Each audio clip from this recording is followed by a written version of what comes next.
Good evening, everyone. Welcome to another video. Today is Thursday. We are on the penultimate day of the beta for the new Elite Specializations. I swear, was it always scheduled to end on Friday? But they should have extended it by one day. I don't know. Anyway, we currently have two more to look at. We have, as I've been going through the series, you guys have been voting, and I've been doing the reverse of your votes.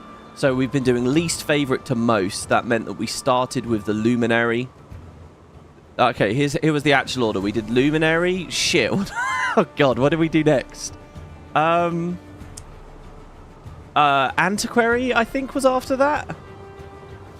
And then there was another one that really was not that inspiring. Which other class was? And then Conduit. So, and there was a very Debbie Downer section. Then we kind of had some mid-tier ones, where we had a look at the Paragon. We had a look at the Troubadour. Yeah, I know it was in that order. And then we also had a look at the Amalgam, and they were all basically all right. And then we got to the top tier, the highest three. The Evoker we've already done. Evoker, actually, I have to say, I didn't stream yesterday. We didn't do a show on Wednesday. I've had a day to reflect. I've got to say, not that excited about Evoker, weirdly, looking back on it. So Debbie's in the chair for a second. We'll get Janet back in a second. But yeah, I don't know. It felt exactly like playing a Catalyst with less impact. So we'll see. I mean, I do think that Otter-dedicated staff healing in open world Zergs and stuff will be fun, and I'll definitely set up a template up for that, and that'll be cool. Hope to God that this next X-Pack has really good metas. You know, the devs haven't talked very much about any of it yet, but I'd love to see them actually include meta design as one of the tentpole things they talk about with expansions. In fact, I think they could have been doing that for years. Heart of Thorns, it was like one of the big selling points, really. And pre-release, they didn't really talk about it much, but look at how good the metas were. Maybe they weren't too confident because they were still in a bit of an experimental phase, but holy shit. I mean, they talked a bit about it, especially with Verdant Brink, right? And outposts and stuff. And then POF, obviously the metas were a huge step down, so maybe it's natural they didn't talk about them there because they weren't even prioritizing them, really. EOD, though, you know, we could have had some conversation about it, and certainly these new ones. So anyway, yeah, so we have two left. There is a poll going right now. They are both ones I'm personally very excited about. One of them is one of the first ones Arenanet showed off. It's the Gail Shot. Even when all we had was the icons, and I was sitting there speculating with Boots about these things, oh, so many moons ago. Actually, not very long ago at all, but I love the look of that icon. I thought it looked solid straight away. People like to do damage. They like to use elite specs as new ways to, you know, hit shit. And this is all built around a cool new idea. The Cyclone Bow, I think the theme looks amazing. I think it looks simple and strong. In fact, I've been given some feedback that it is simple. And in fact, so I don't know whether we're actually going to cover 2 today or 1. We obviously still have tomorrow with the beta. I don't know whether this is going to be a double whammy. We've basically gone 1 spec, 2 specs, 1 spec, 2 specs, 1 spec, 2 specs. So is it 2 today? I don't know. People are saying basically the Gail Shot is quite easy to read and understand. So maybe we have space for both. The other one, but yeah, the Gail Shot looks brilliant. My first impression of it, you know, before even getting my hands on it, I think not only does the theme look good, not only does it hit like the right idea, but it fills an excellent space in what people are looking for from elite specs. I think if your first impression and instinct about it is not this thing looks solid as fuck, I think you're not thinking about the game in an honest way or a serious way. So I'm really keen to get into that, and if I end up hating it, you know, if Debbie's there during Gail Shot, we know something is seriously wrong, all right? You know, earlier on in this series when we covered the bad ones, I had, you know, that guy saying, oh, you just don't like the game anymore. You know, if we end up really disliking Gail Shot, you know, maybe we'll look at that. You know, one thing I never mentioned when I responded to that, by the way, people have been saying that to me since, like, 2013. You know, as soon as there's anything negative to say about any pack, people have been saying that. Oh, you just don't like it anymore. You should leave. You know, and yet I've continued playing it another 13 years. You got to give me a little bit of respect as an adult, as an individual on the planet. that there's a reason for that. And maybe it's that I do enjoy the game, and maybe it's just you that's coming up against this for the first time. Anyway, let's not rant about that. Guys, we've been so ranty. Do you know what? I kind of had time to do it yesterday. I actually woke up earlier, like way earlier yesterday. But, man, I needed the reset. We've been very hyper. We've been very, very, very ranty. All right, let's calm it down today, all right? Let's chill out. All right, let's be nice. Let's be adults. We're in our 30s now, all right? Let's chill out. And then the other one is the Ritualist. Ritualist is, I'm on the fence a little bit with it. Kind of. From what I saw on Arenanet stream, the traits looked fantastic. A lot of the time, I think their Guild Wars 1 references aren't too big of a deal or that intriguing to me. But they were very good with the Ritualist, right? Really good. And you know what? Like, everything's in there. And, you know, they just haven't just tackily named shit. Like, the mechanics even... like, soul twisting on the Guild Wars 2 writ feels kind... You can see how it's an echo of soul twisting from Guild Wars 1. So, I love all that stuff. The traits feel like they changed the class a lot. The question is... The only pitfall with it is to actually play it.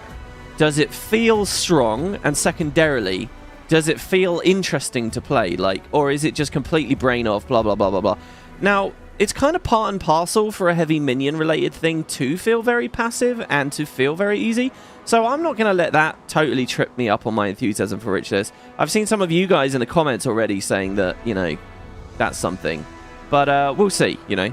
I'm not doing a Q&A section right here today, just in case we get 2 out, you know. We'll do the final community feedback response and stuff in another part, I think. So, yeah, keep your comments coming. I had plenty of comments. So, speaking of Guild Wars 1 references, by the way, just so that you guys know. So, we're setting up for the new wing. I'm going to be doing an LM video. It's going to be lots of fun. I'm trying to find a build.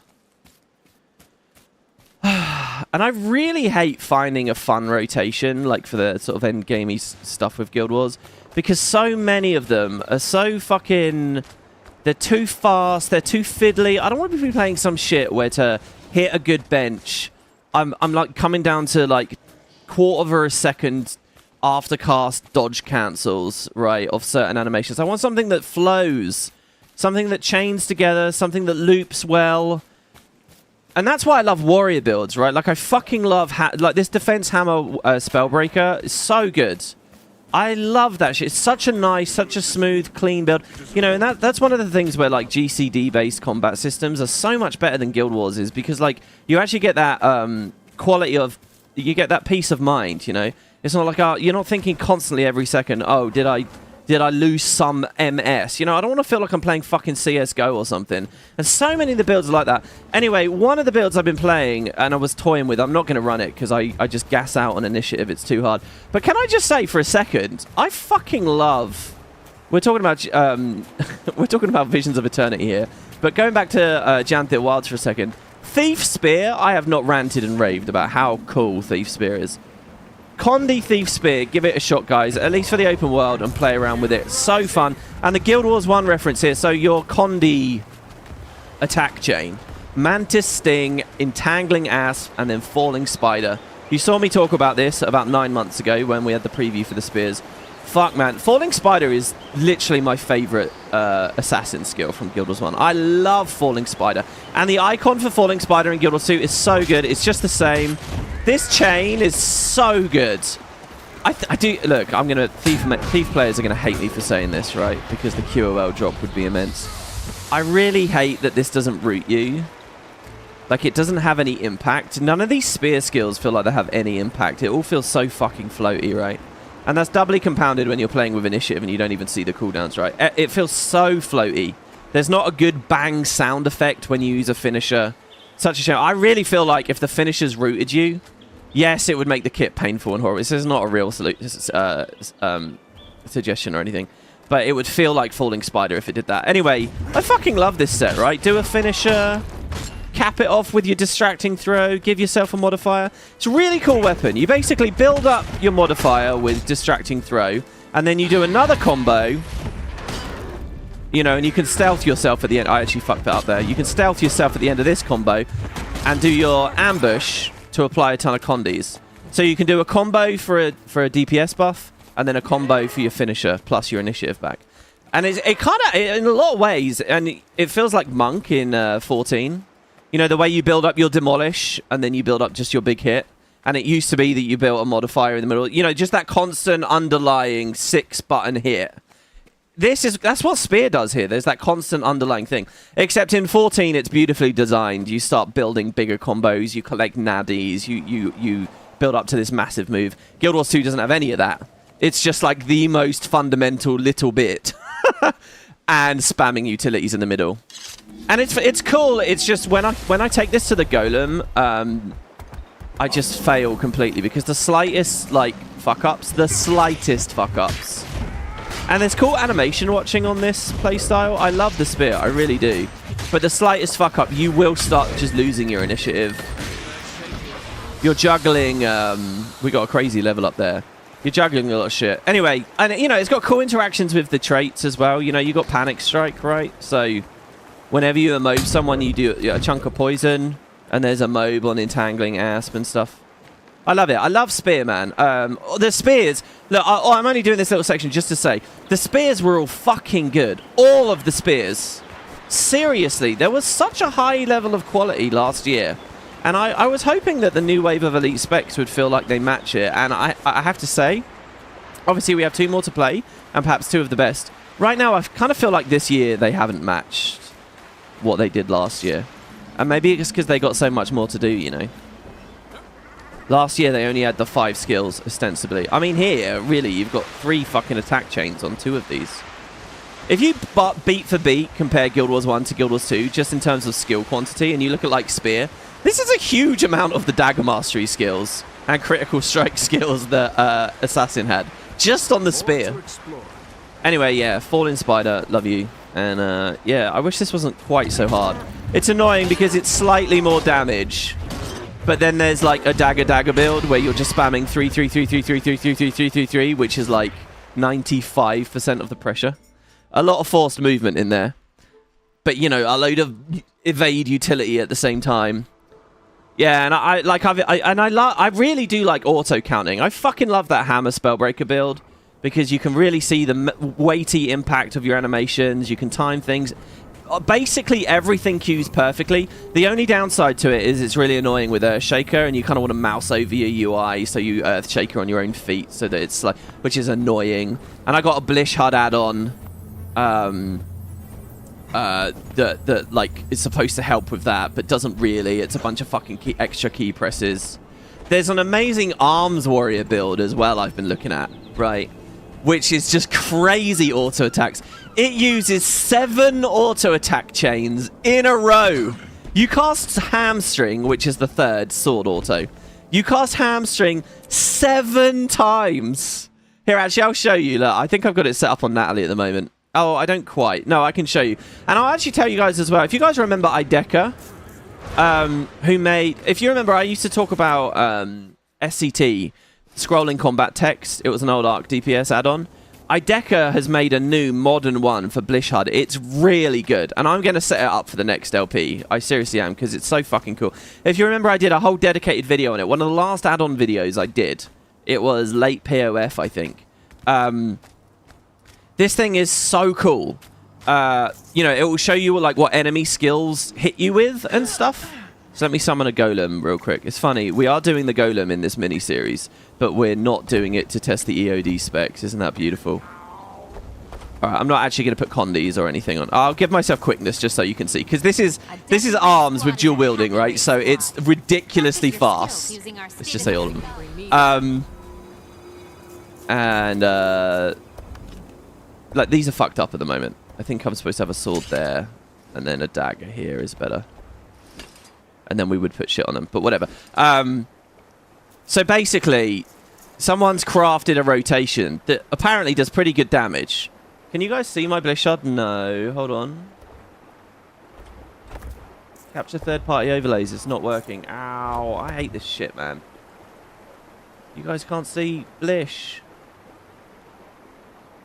Oh, I can't show it. All right, I'll set it up so that at some point I'll set it up. But basically, you sit here doing this. This is the rotation. That's 1, 2, 3, 4, 5, 6, 7, and then you kick, you cancel cast a burst, you use the Signet of Fury, you do this, you do this, you go here, you go here, you go here, you go here. I might have fucked that up there.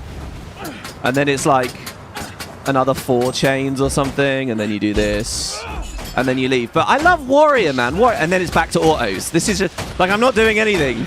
This is seriously a way you can do it. I love this shit. This is amazing. You kick, cancel cast your thing. I missed the Signet of Fury there. Like, I'm not well practiced on it or anything. I'm not sure Aura Slicer is used there. But yeah, well, it's so fast. I love it. It's so good, so good. But yeah, so I'm looking for a build that's kind of, and Spellbreak is so good because you get the quality of life from full counter. But I don't know, the pressure's a bit low compared to a lot of other specs, which is maybe fair, right? Because it's I mean, we can call it low skill cap. I just call it comfortable fun. You know, you get the warrior vitality, the warrior armor rating, good stuff. Okay, so anyway, yeah, there you go. There's my little intro. Not a big Q&A section. Oh my god, this is so annoying. Guys, I have a serious problem, right? I can't even screen cap it for you. Does anyone on Windows 11... I'm going to try really hard to describe this, right? You know you've got the little icons on the bottom right of the taskbar of Windows, right? You've got the taskbar at the bottom of your screen, near the clock, near, you know, the temperature or whatever, if you've got that widget on, near your network information, audio. You have icons, right? So, like, I have a Steam icon right now. I have an OBS icon there. I have a Blish HUD icon. I have an issue, right, where when I right-click the Blish HUD icon, you would expect it to pop up a Windows-style right-click menu, right? Where it's got... So on Blish, I right-click it. Do it on your own PCs if you're there right now. On Blish, for me, it says Launch Guild Wars 2. It says Open Settings. It says Open Program Data Folder. Anyway, when you right-click that and you get that, you know, white rectangular box, at the bottom, it will say Exit, right? And I want to click Exit. It's very common for me, no matter what the application is, it's very common for me to right-click, say, that Steam icon and click Exit Steam. It's a quick way to exit Steam without actually opening the full thing, right? Especially if it's just been minimized to that task tray down there. So I want to right-click it, I want to click Exit. Except, I can't click Exit because Exit is the very bottom option. And for some reason on Windows... the taskbar itself, you know, with all your icons on it, is overlaid in front of the white rectangle. So I can't mouse over Exit because it's underneath the taskbar. It's so annoying. I've had this issue. It's like one of those little software issues that is just annoying and you never quite think to stop and fix it, right? Oh my god, it's annoying. And I've had it for about a year. I don't know why it's done. I googled it last night, right? And someone said, I fixed this by going into my NVIDIA control panels and I changed the scaling. And I looked, and I saw I could do that, so I did it. And it fixed it for about 5 minutes. And now I can't change that setting again in the NVIDIA control panel because it's already been done. And the issue's back. So I don't know. I mean, what is this? Does anyone know what I'm talking about? So annoying. Weird, all your icons above the bar. Yeah, no, it's not. I'm not talking about the icons. I'm talking about the right-click context menu after you click an icon. The rectangular white menu, not the icon itself. The white menu is underneath the full taskbar, right? So I can click Blish on Blish HUD. I can mouse over Open Settings. I can mouse over Open Program Data. I can mouse over Launch Guild Wars 2. I can't mouse over Exit because Exit is invariably always the bottom option on these things. And the bottom option is exactly the bit that gets overlapped with the taskbar. Anyway, all right, look, we got to move on. Oh, there you go. Yeah, sorry, you mean the Exit is always above. Yeah, exactly. My Exit is under the bar. It's under. All right, one final thing. Okay, actually on topic here. Here we go, guys. Let's actually cover the game. Let's get those affiliate links. All right. I've swatted away Debbie. Oh, see, I'm looking at such cool shit on my screen right now because of custom combat tech. Seriously, get the add-on. Even though I'm not showing it off right now. get it, guys. You will be so impressed, I promise. All right, let's exit Blishot there. Okay, Troubadour.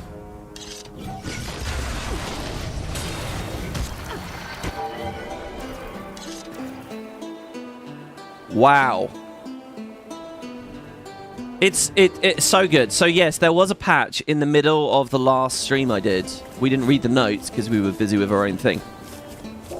What they have done is they have bound the note sounds to player instrument volume.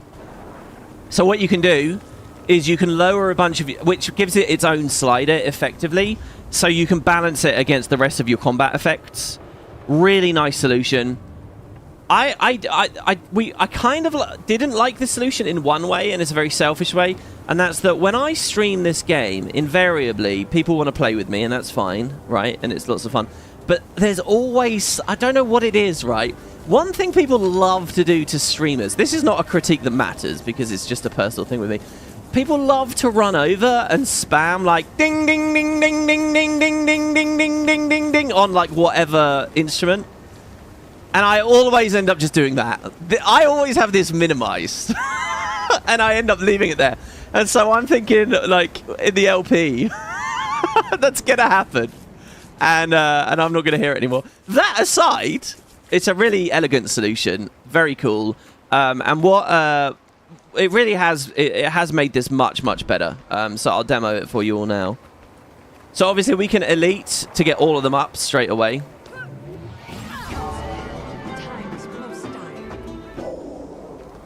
But for a very brief period there. What I'll try to do is build. So I was playing a little bit of this. I was actually having to. I played this for about half an hour. I really like Raconteur, I really do, and for demonstrating this I will show you it, but it just feels so rough to lose the alacrity. The fact they're against each other, I mean, it's fine. I mean, that's the trait system doing what the trait system should do. So last time there were loads of enemies here, but that's because we didn't own these territories.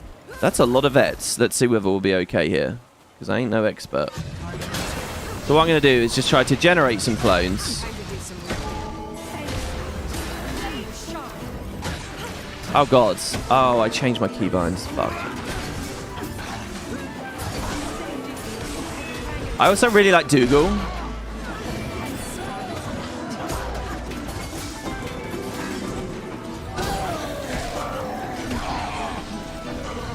See, so there, in my opinion, the combat sounds are still too high there. But you can actually see it as you run around afterwards. You get the music. Once you're mounted up and moving on to the next thing, you get the music. It really does feel a lot better now. It's actually revealed a little something else to me. That the song is not really... It's kind of quite a mundane little ditty. Let me put it that way. Now that I'm hearing it a lot more.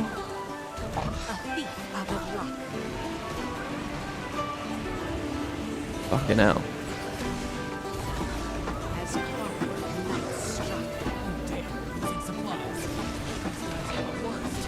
So we have them all up right now. Oh, I don't even have F5 bound anymore.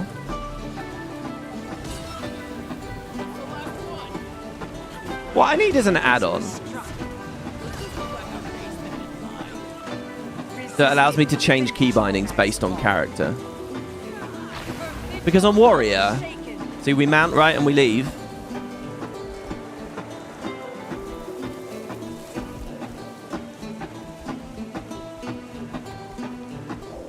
And you hear them slowly tick off. Obviously, I don't have the lyrics going.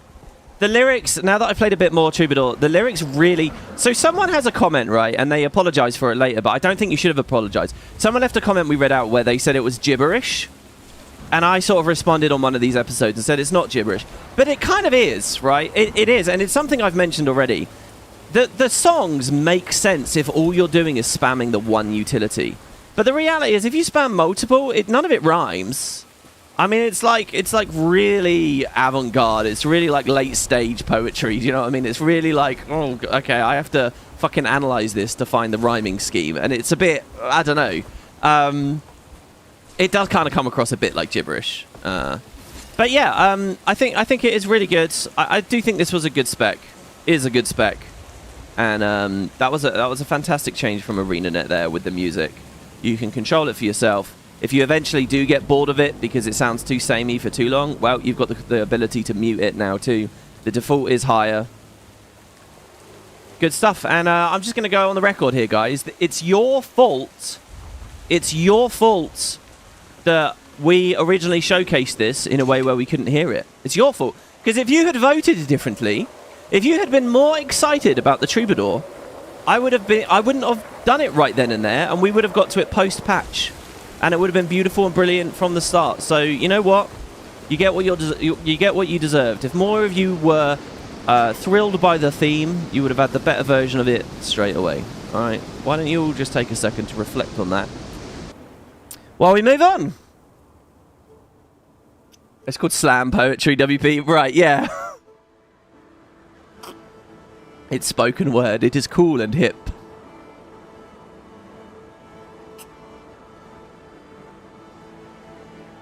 Sorry, I'm drinking coffee here. Someone in chat asked me about the spider earlier. No, I haven't seen it again. However, there was a wasp. I had a weird moment, right? Because I sleep quite near a window, right? So there was a wasp. Not last night, the night before. I thought, fuck, I had a spider one day and a wasp the other day. And I was way less scared of the wasp. And I thought, that's fucked up. There's something going on there. To be clear, it was a very tired wasp that wasn't moving much. It was really low energy. It was basically just sort of sitting there. It wasn't flying. It was crawling around. So it was really easy to capture and then take outside. You know, if the wasp was buzzing around, yeah, I would have been a lot more freaked out. But there wasn't like a fear. Do you know what I mean? There was a caution. I don't want to get stung. But there wasn't a fear. And yet with a spider, even when I'm just catching a spider that's not moving much, I'm always a little bit leery. Well, there you go. Okay, guys. So you haven't had as long to vote today. Let's see what you picked. Oh my god, it's close. It is very close. The Ritualist is currently winning with 52%. That means that the Gail Shot. You guys are less excited about the Gail Shot. So that means we do Gail Shot first. Wow. Wowza. So let's see what we got here. The Gail Shot is set up on a female Sylvari. Green. You know, I always love making Sylvari. So when I make a Sylvari, it always brings me back to that old... You know, like the character creator is so good on Sylvari because you've got so many colors you can pick from.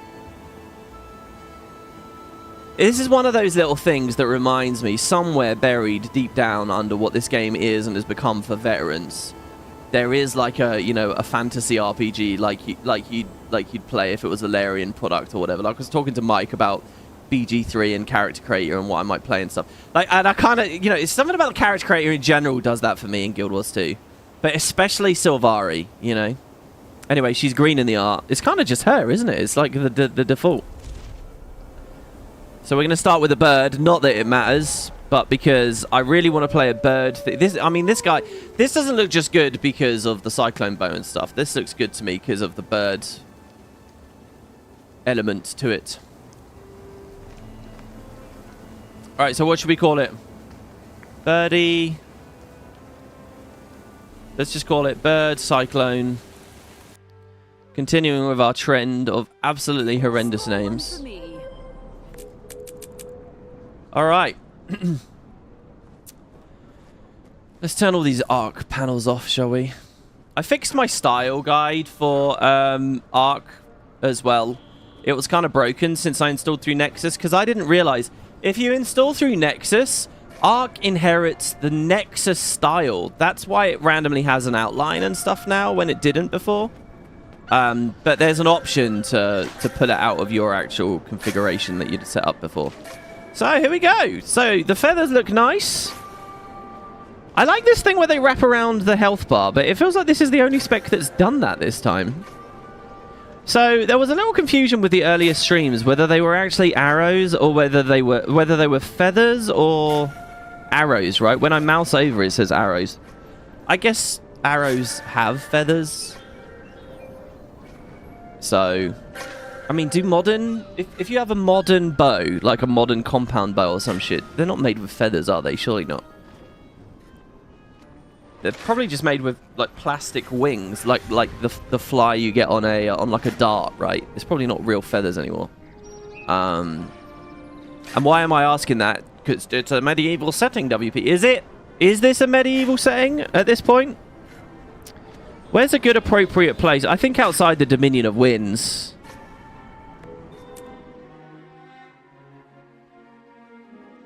Any Fletchers in chat? Fletcher, right, is one of those words. This is so sad and ignorant and uneducated of me. And there are little patterns in my brain. We will all have these. What was it I was thinking about before? Some word I learned from Guild Wars. Whenever I hear that word, my mind goes to RuneScape. There are certain words out there where, like, I only know of them or care about them because I was taught them from this game or the other. And to me, whenever I see Fletch, or Fletching, or Fletcher, I think of RuneScape. Every time. It's like a rock-solid connection, you know? Most other people have, like, those neural links and pathways for, like, important shit, or, you know, like, educated stuff. But no. Alright, okay. So here's what we're going to do, by the way. We're not using an outfit this time. We're using the bird helmet, which I unlocked at some point, okay? And then we're using the wings, the classic black feather wings. And then we're using the, there is a shawl, like a feathery shawl for the shoulders. I forget what it's called. Does anyone remember? I don't even know if I could grab the icon, pick the icon out of a lineup.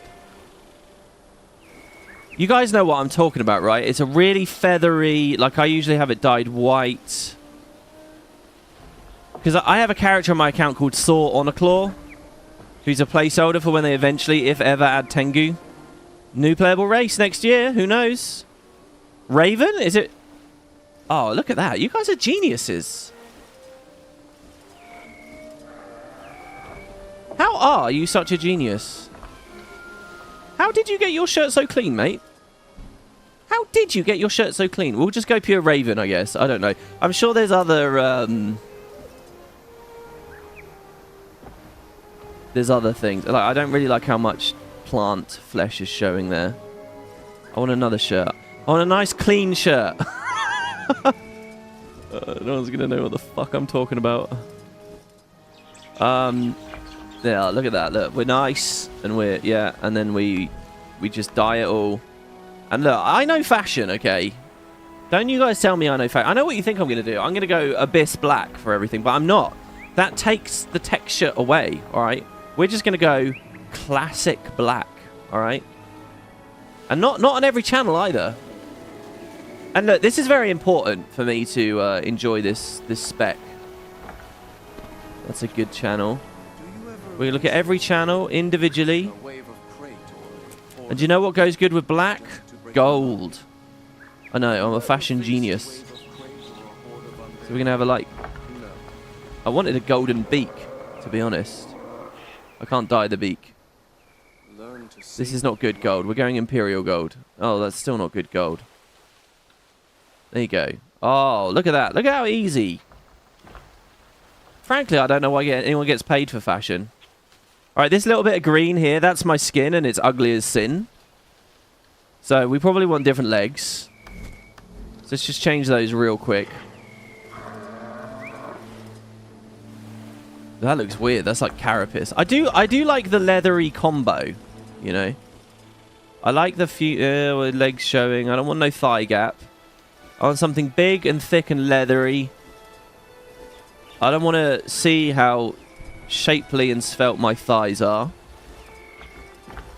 No sex in my video games. Look at those. Those are skin tight. Damn, girl. There you go. No. They're like Elonian pantaloons or something. Yeah, what about the Corsair ones? Corsair is what I think I'm looking for. No, not really. Whatever. We'll do that. Okay. There you go. So this is important to complete the look. And here we are. Playable Tengu on a Tengu-themed spec. What more could you want? We don't need to go through the door.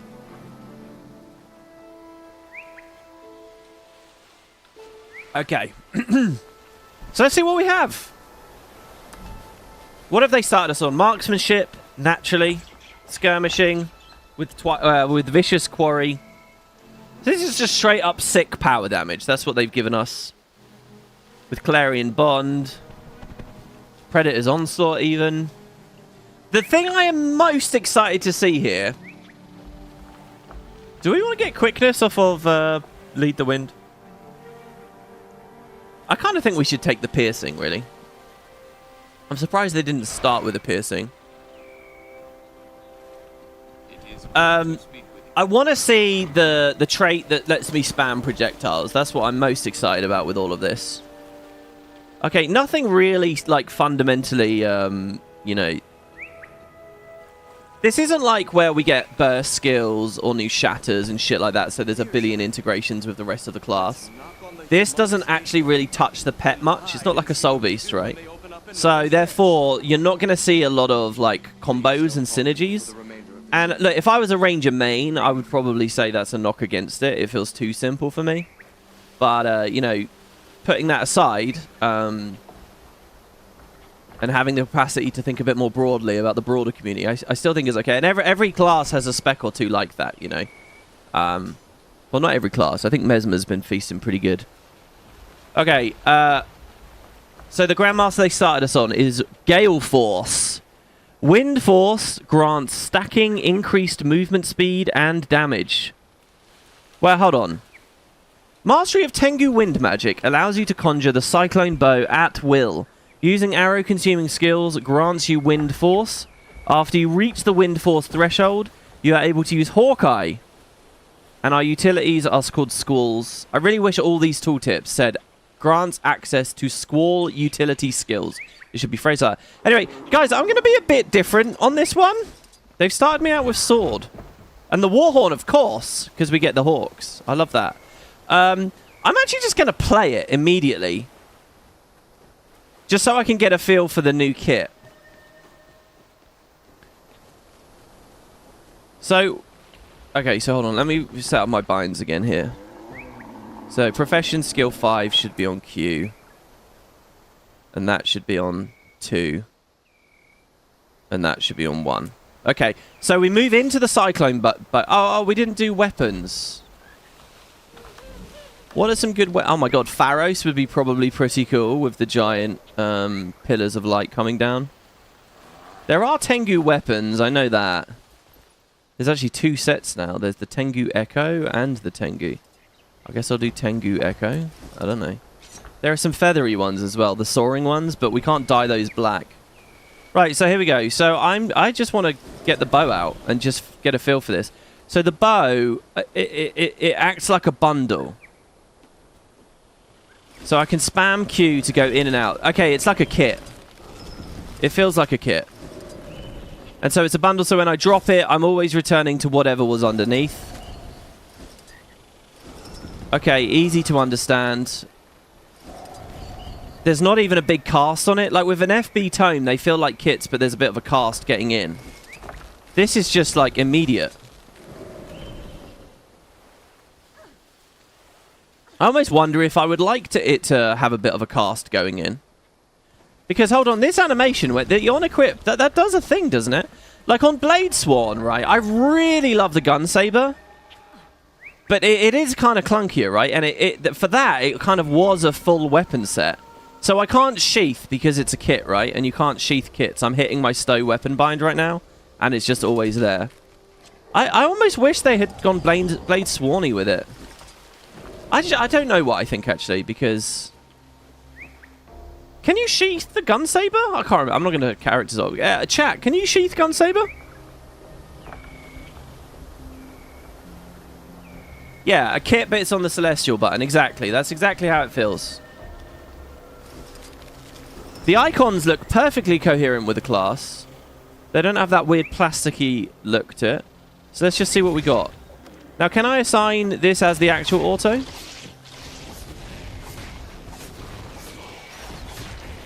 Feels like longbow. What's our range? 1,200 range.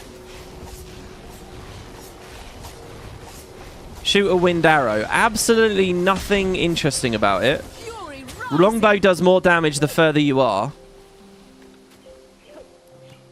And there were some very fun ways you could stack modifiers, like with Greatsword, and just try to one-shot squishies with it.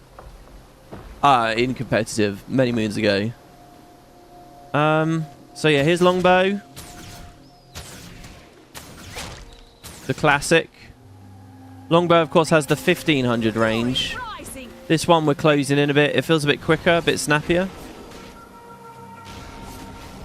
I want to get... Okay, so I don't have to be scared about blowing your ears off because we're compressing the stream, so...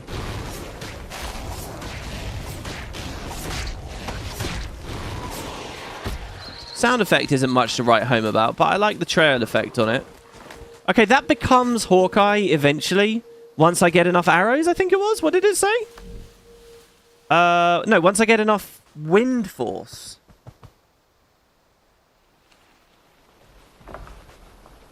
Wind force naturally gives me a bit of move speed and damage. Is that for every stack? Holy fuck, really? No, okay. So I spend the arrows to get wind force. So I see the idea. It's a bit like what we wanted from Conduit, right? Where we spend the arrow, we work our way through this kit. Imagine they're like it's a legend, and then at the end we do a grand finale with Hawkeye. So the idea is go into the Cyclone Bow, spend your arrows, finish it off with a Hawkeye, and get out. So speaking of which, so number 2 is Bluster. So on Longbow, this would be a pew pew pew pew pew. This time it's a pew pew pew pew pew, just a bit quicker. See, I don't know going into this what I want it to be. Do I want it to feel exactly like Longbow? Not really, right? My bird just did something weird there. Where are my wind force stacks being shown? Oh, they're just down here. I feel like wind force should have a UI component. I don't want to be squinting at that. Surely there should be some kind of glow I'm building up. Maybe I am. Oh, I think I am, actually. Oh, I think I spent some wind force there. It went away. There is actually another bar above my endurance bar. I think that's my wind force. Oh, fuck.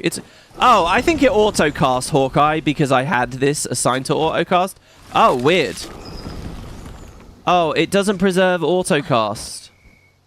Look, I have... so what I'm doing here is I'm holding control. I'm right-clicking, right, to put those arrows around the icon. You guys might have to full screen to see that if you're not familiar with this feature. And what that means is I don't have to input all these autos. That's the game. My hands are in the air right now. I'm holding them up like you've got a gun in my face. Right? And it's still shooting. So, but the thing is, if I drop the bow, keep an eye on the arrows. If I drop the bow and then I go back in, they're gone. So that's a bit unfortunate. But what I think happened there was we built enough wind force via Bluster. What is going on? So now I have wind force, but nothing on the bar.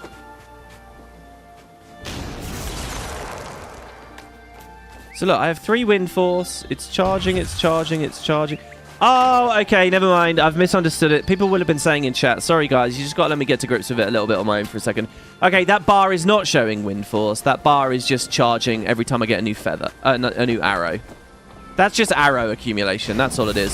Like if I spam a bunch of arrows, we have no arrows now, right? I don't really know what I did there. But look, this is charging. We're just passively collecting arrows. Or feathers. It's funny that they've given a big UI element to that because I almost don't need one for that. I mean, it's nice. It's funny, by the way, I wonder if they've ever thought about actually fucking with the health globe itself. I don't know if you guys have ever played Path of Exile, or you saw my series on Path of Exile at the start of the year, but they do a lot of really cool things with the globe itself. And, you know, I feel like there's space for that in Guild Wars, you know?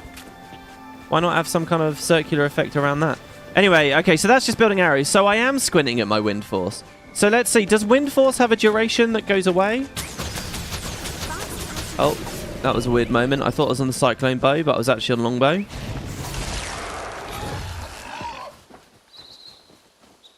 Gain access to Hawkeye at the stack threshold. Let's just watch this.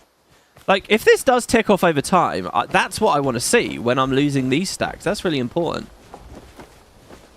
Is there not a precasting element to this that's going to be a bit annoying in some formats? No, it looks like they stick forever. So how did I spend it a minute ago? Because I did not... Does this spend wind force?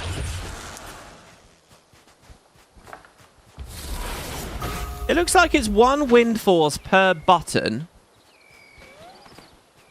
Except the 5, which gives a 2. Okay, so now that we have the wind force, we get Hawkeye. I love that icon. That's an awesome icon. And I feel like I've seen something similar to it. Maybe it's not in Guild Wars, though. So, the big thing, Hawkeye. Release a hail of arrows towards your target and enemies nearby them.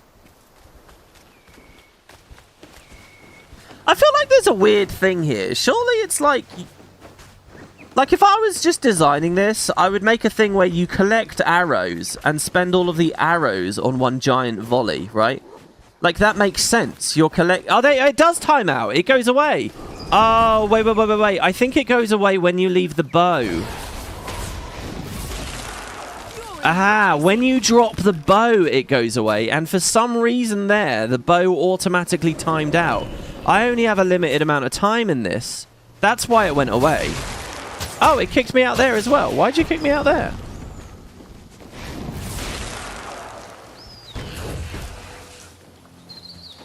Anyway, yeah, like the idea you pick up arrows and then you use your big, you know, unleash or whatever.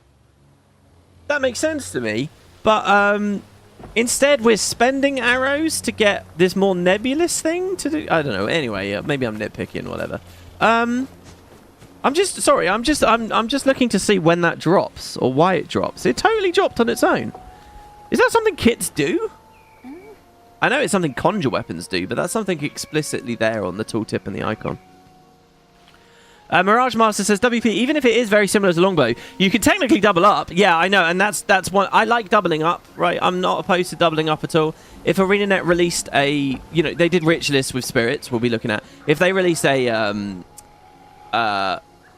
spec that gave you a ton of minions in the Shroud, I would be happy with that doubling up, right? Like, so I'm fine with it. But maybe it's because you can have it all at once in that situation. You can't really have it all at once in this situation. Like, you can't be firing both bows at once, is what I mean. But still, okay, it's not dropping. I don't know why sometimes it drops. Except for, obviously, after a Hawkeye. Well, not even, obviously, after a Hawkeye. Unless it said that on the minor.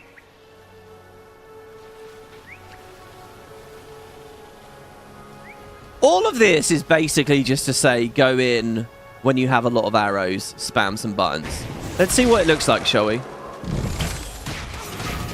Oh my god, that's cool. I fucking love that 3 animation. Here we go. Oh, that screech is so good! The birdie screech sound? Oh, that's good.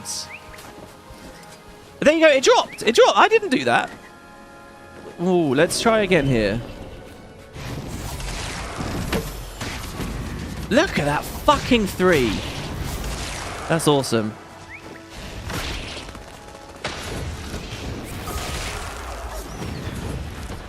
Okay, here we go. Gale Force. Increased outgoing strike damage and movement speed. 3, 2, 1. And I'm still on the kit.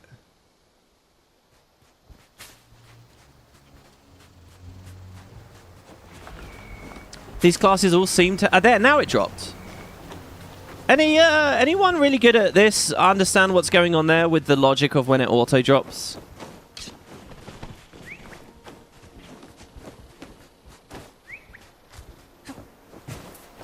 The orange boons clip the last feather, unplayable. Oh, do they? That's funny.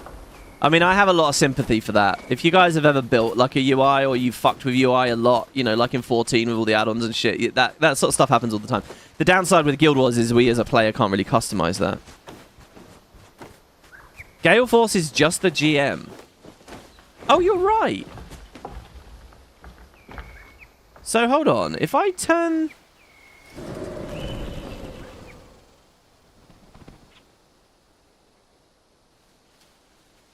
If I turn the GM off...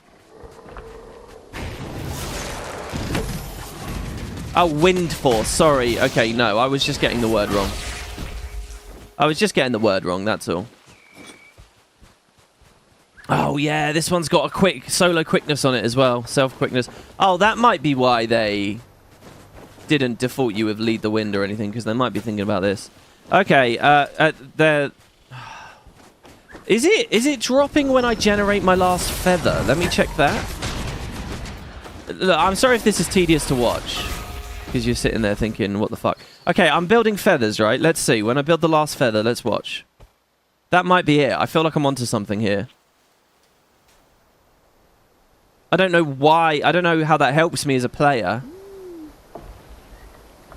I bet it's that. I really do. Here we go. 2 more feathers to go. Here we go. Last feather. Last feather. I bet it drops. I'm not touching anything. I'm not touching anything. I'm not touching anything. No, it's not that. I don't know. It's not the last feather thing.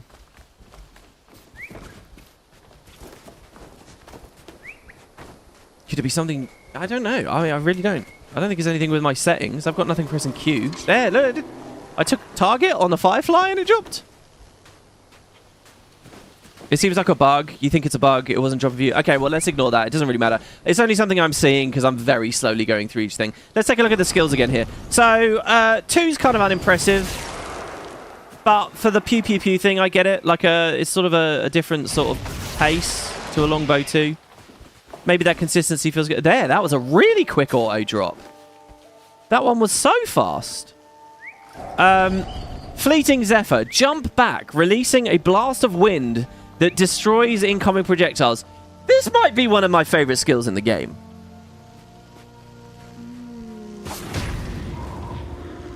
It's a bit dredgy or whatever. I love, though, you know, like we saw it on Evoker. Berserker has one. I love really quick, snappy little skills that have a short effect on them.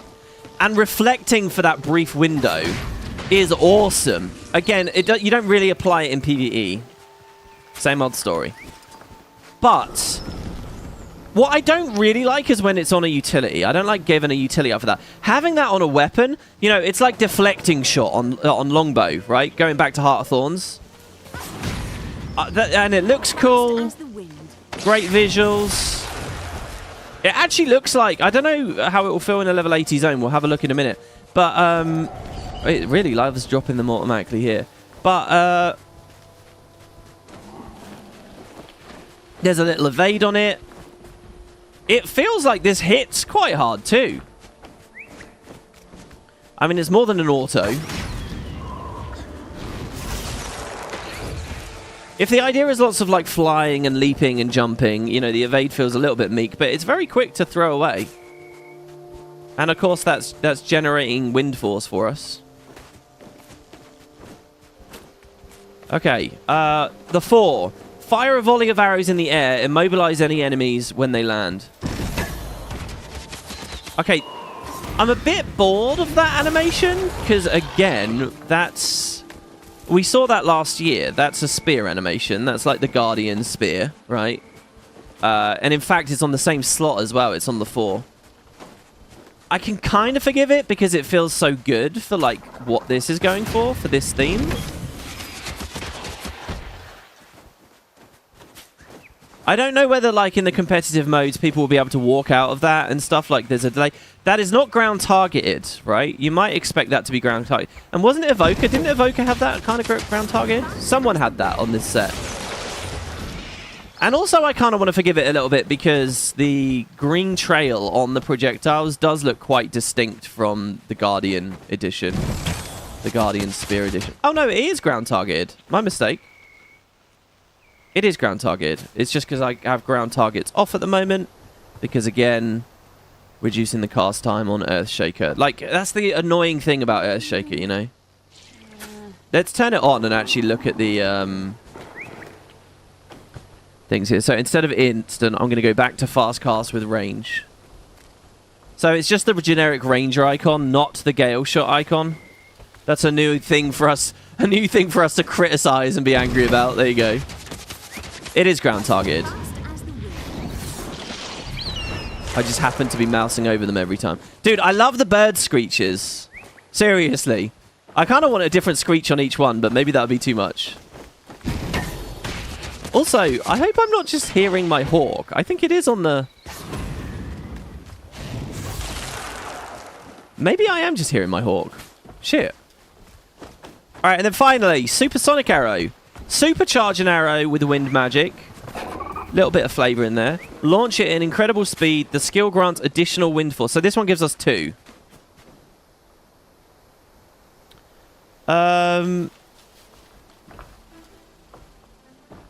Oh my god, it is movement speed per stack. Okay, so we're going to end up with 5 stacks, right? It doesn't go over 5. I think, anyway. Yeah, 5 is the cap. Okay, so it's only 25% movement speed, ultimately. I thought if that went slightly higher than swiftness, that would be quite cool, but it's not even at swiftness. Anyway, and then a bit of damage. So this is a daze over... 3 seconds. Now, my next question is, are these... So that pierces, right? And it says on the tooltip pierces. But is that just... Let me see, then. So, I have... Fuck, we got to line them up here. I have piercing on my longbow trait, right? Sorry. Oh. See, there it auto-dropped and then started auto-attacking. So it killed the targets I was looking for. So what I want to see is on my cyclone bow... Okay, the bow doesn't pierce with lead the wind. Yeah, lead the wind is just longbow and longbow skills pierce. I thought that would have been really fun, Arenanet. See, but that's like... They do that, though. They don't add synergies like this. Which is a shame, I think. I think that there's like a principle they have where they don't add synergies like that, but... Like, again, you look at this spec. This spec doesn't do the pet interactions, so we're losing out on a lot. Lead the wind should make the cyclone bow pierce, surely. So that loses some interest. I wonder if there's a cool, like, opening strike thing we can do in here. There only one big hit. The 5 is one big hit. So if I opening strike with the 5. So the visuals here, this feels like... shit, why have I forgotten the name? This is Dragon Hunter Longbow 2, right? So talking about... We got Longbow 3 and we've got Longbow 2. Fuck, why can I not remember the name? It's such a big, obvious name for that skill. No, we charge, we do a big hit. But instead of... but it's got a bit of CC on there. Obviously, the fact there's a little daze on there can help us refresh things. Supersonic Arrow... Quarry's Peril, Fleeting Zephyr, Bluster, Keen Shot, and Hawkeye. Yeah, look, as far as PvE is concerned, I think you will just come in here and throw these away. You'll get used to what your expectations of what they do. There was a Bluster. And then you're going to drop it, right? Like... I wonder if there are going to be some traits which allow us to feasibly get 2 Blusters per set. Let's take a good look at Bluster here as well now. I wanna see what I think about that. So we're gonna have to wait for some more arrows.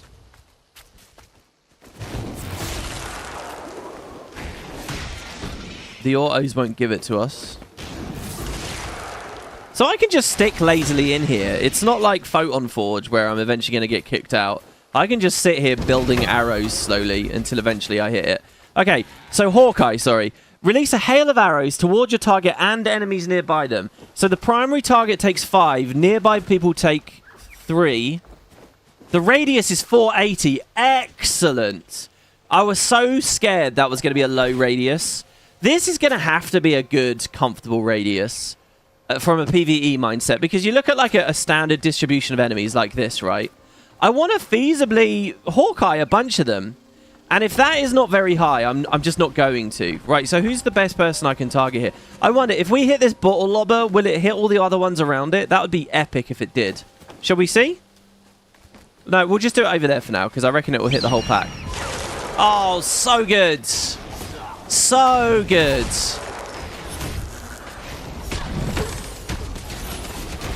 Really good. And look, we're back to Hawkeye immediately now.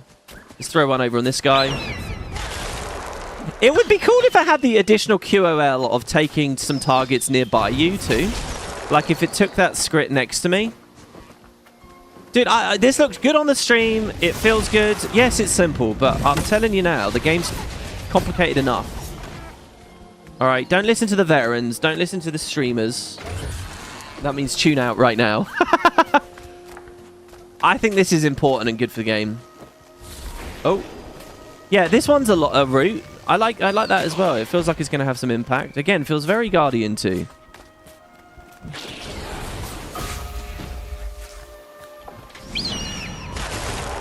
It feels really fun. It's very important with a design like this and a spec like this that these don't feel like wet noodles when we get to late game. So I'm actually going to go over there now. And I'm going to... where shall we run around? Shall we do Nios? I think it's only fair we do a bit in at some point in the mini-series. I mean, Christ, we could... I don't want to run around Nios. And I've spent more than enough time grinding in the Mistburn Barrens this year. Like, a long time. Let's do Nios. Come on, we'll do just a tiny little bit of Nios. Because for all the story faults around here, the map's interesting enough. Visually distinct. Of course, I will have to look into my utilities here for a second, because we will probably want to use more of the kit. So, we get Squalls. So, the Cyclone Boat, they actually don't have a tag at all. Which helps to sort of learn it a bit, I guess. But that must mean there's no fun traits. Oh, no, unless the trait just says while in Cyclone Boat. Anyway, so Squalls, they're your utilities. There's not going to be any Squall relics in the game right now. So, our heal gives us super speed. Love that. Lots of fun. Nice and simple. And it's a cleanse. So they're all aggressive utilities too. See, this would make this a big win for people as well. We have Piercing Gale. Conjure a barrage of wind to cut through your target. We got to think about what it's opposed to, by the way. And there are some very strong ranger base heals, particularly with, you know, bouncing boons between us and our pet. Conjure a barrage of wind to cut through our target. This one pierces. Deal increased damage against anyone vulnerable, and we certainly have vulnerable in our regular longbow. The Cyclone Bow doesn't actually do vulnerability by default. Let's see, does marksmanship... I mean, if our opening strike does, doesn't it? I'm pretty fucking sure it does. Yeah, opening strike does. So they're going to have vulnerability, really. In fact, I don't know whether opening strike applies first, but this might proc on itself. Holy shit. So that's 5 packets, total of 2,000 on the tooltip.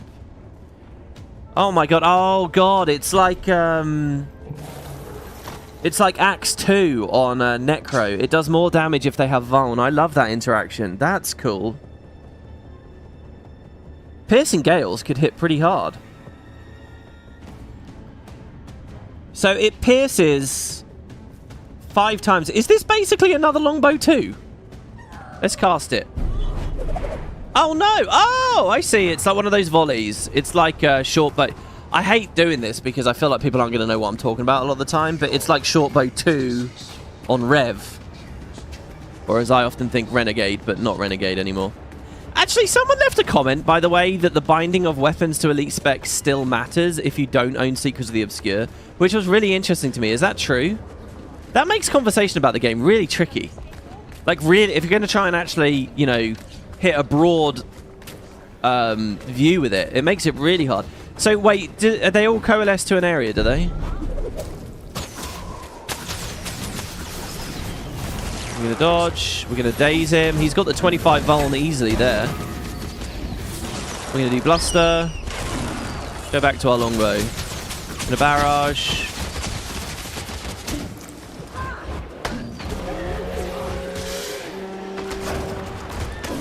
See, on Ranger, I love to use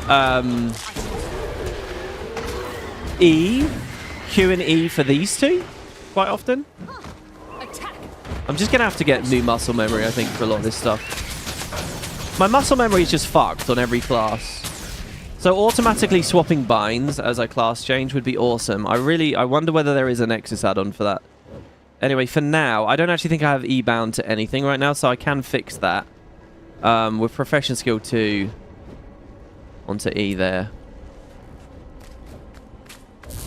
It still says 2 on the tooltip there, but it is actually... it is... In fact, if we swap that to this order, then that will work. Okay, let's try and build some Vuln first, I guess. Well, I'm not really sure how I'll do that easily. And now do it. I mean, he was too low. Oh, I like it. I love the way it fucking ricocheted back out there. The screeches are the best part about the audio on this. Let's drop it. We need more feathers. I think this feels really good, but I do think it will get a little bit old. Just as Longbow gets a bit old, you know. Let's heal for a bit of super speed here. I want more feather generation. There are traits for that. We'll look at that soon. I want to use this in an AoE scenario. Velocity increase of 100% if I have swiftness or super speed. Fun skill. I like that skill. Next, Whirlwind. Squall, launch yourself forward with a powerful gust of wind. Dude, see, and this is good. It's not fucking Twist of Fate. Okay, this feels new to me. I'm always disappointed when I click one of these buttons and I can very clearly see where it was repurposed. The thing is, right, I'm a veteran that's played a lot of the weapons, so maybe other people won't have that, so maybe they're unfair criticisms to an extent, right? Like, if you've never played Rev Shortbow, you're not going to feel that way about this. You'll just think, oh, cool, right? So, I don't know. Dude, man, that's exactly the nice high-impact quick burst I want for little trash in the open world. But this, right, when I jump on this, that's just fun. It's a big fucking jump. I don't really know where that's coming from. Look at this. Dude, I wonder if I can drop the cyclone bow in midair. It has ammo on it as well.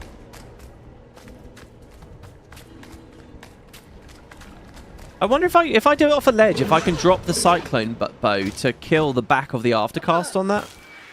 To keep the movement going. Oh, I fucked it up. You cannot drop bundles while in the air.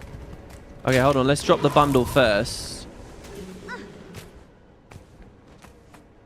So far, my only disappointment is that this is a bundle and I can't stow it or anything.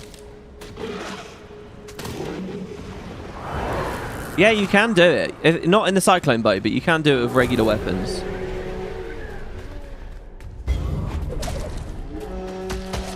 I probably don't want to open on that.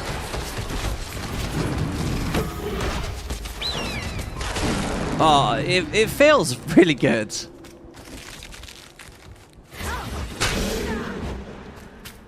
Damn, these are weak-ass little demons. Single sword too there. Okay, Acknowledged. Firing. Yeah, I like this. I personally would have it there. Okay, Mistral. Summon a current of chilling northern air. Nice! Flavor again. Projectiles that pass through the current become frozen, chilling and dealing additional damage to any... By the way, this is exotic gear, not ascended. Not that 5 to 10% difference really feels that major a lot of the time, but you know. Summon a current of chilling northern air. Projectiles that pass through it become frozen, chilling and dealing additional damage to enemies. So this is like... This is like a core... I like this too. Some people will say this is innovative and new. And oh, no, wait. No, I think I'm thinking about something else, aren't I? No, maybe not.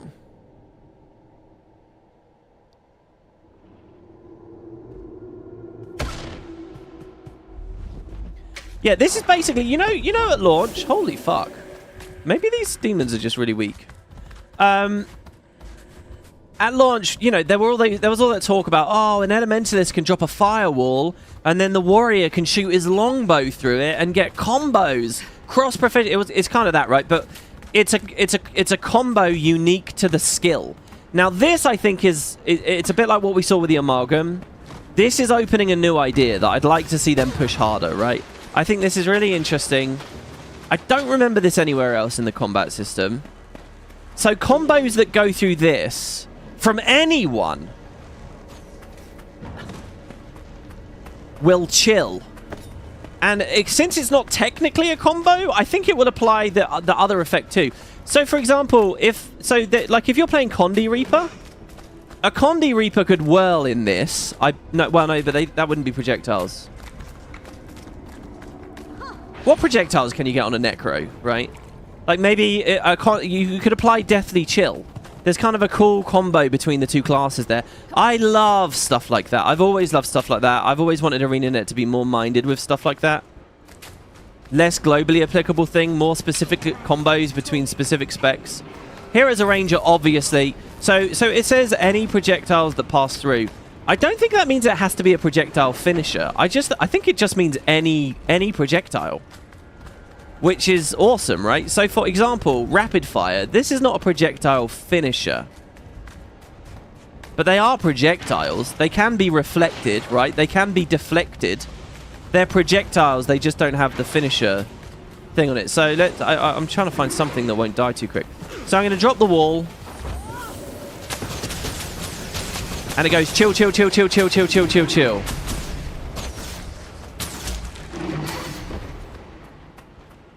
And it's also doing PB AoE chill around them. Again, so that's a 300 radius. I want that to be up at that 450 feels really good. I'd love Arenanet to just bump for regular ass PvE up to 450 as the radius. The game feels a lot better there. But the thing is, right, I think that kills their servers in World vs. World and stuff. Because suddenly there's a lot more procs happening on average, a lot more maths. That's my guess as to why they're conservative about some of this stuff.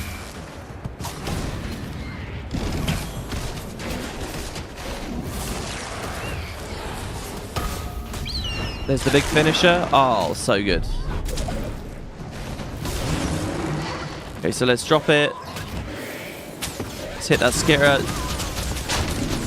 Kind of hard to tell it. Kind of hard to see it doing stuff because we're obviously also piercing here.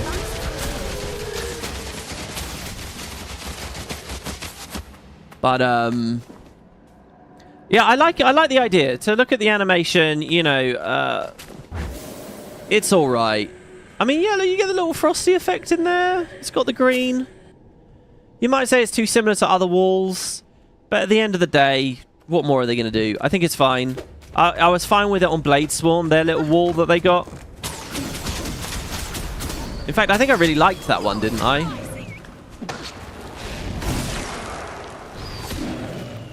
So I think it's fun. I don't think I'll use it.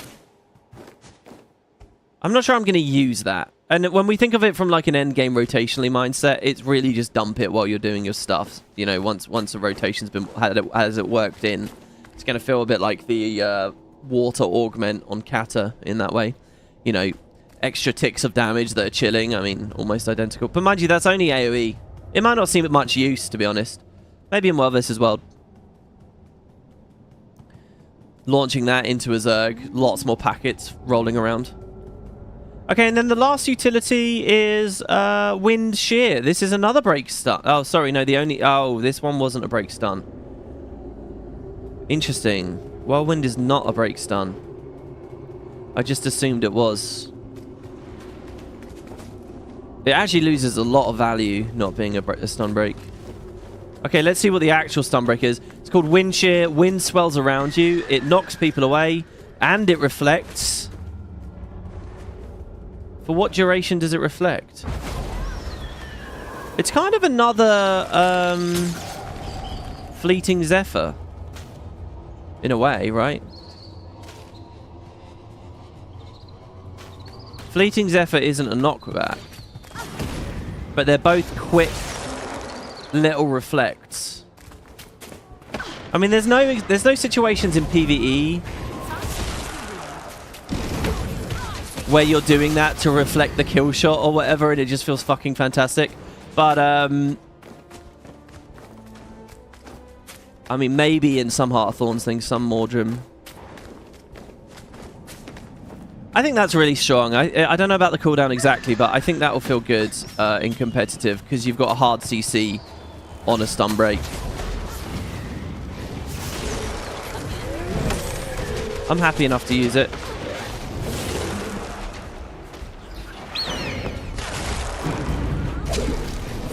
Of course, by the way, using the wall with Piercing Gale is probably really good as well.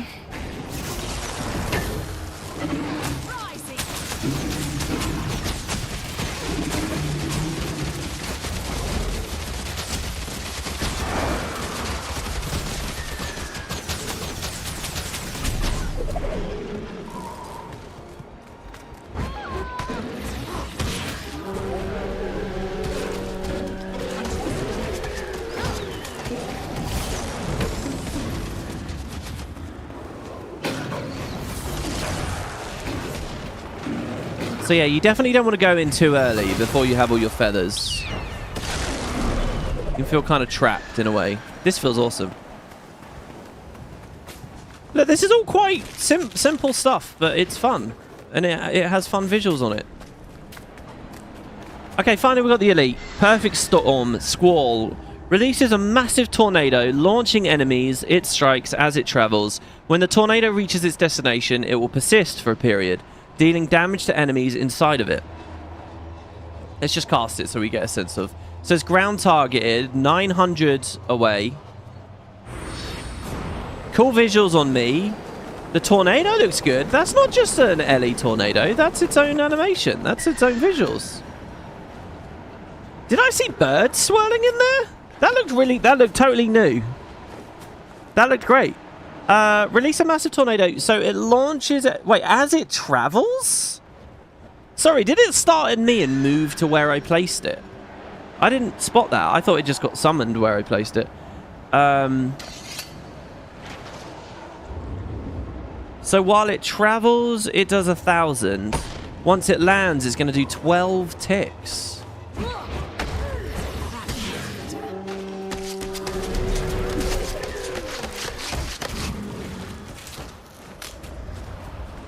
Should we, kind of want to do the, hold on. Let's get out of combat here. Oh no, okay, we got... Oh, I missed that completely. Ignore that. Well, let's cast it. Ready? Oh no, you do. You throw it to the spot.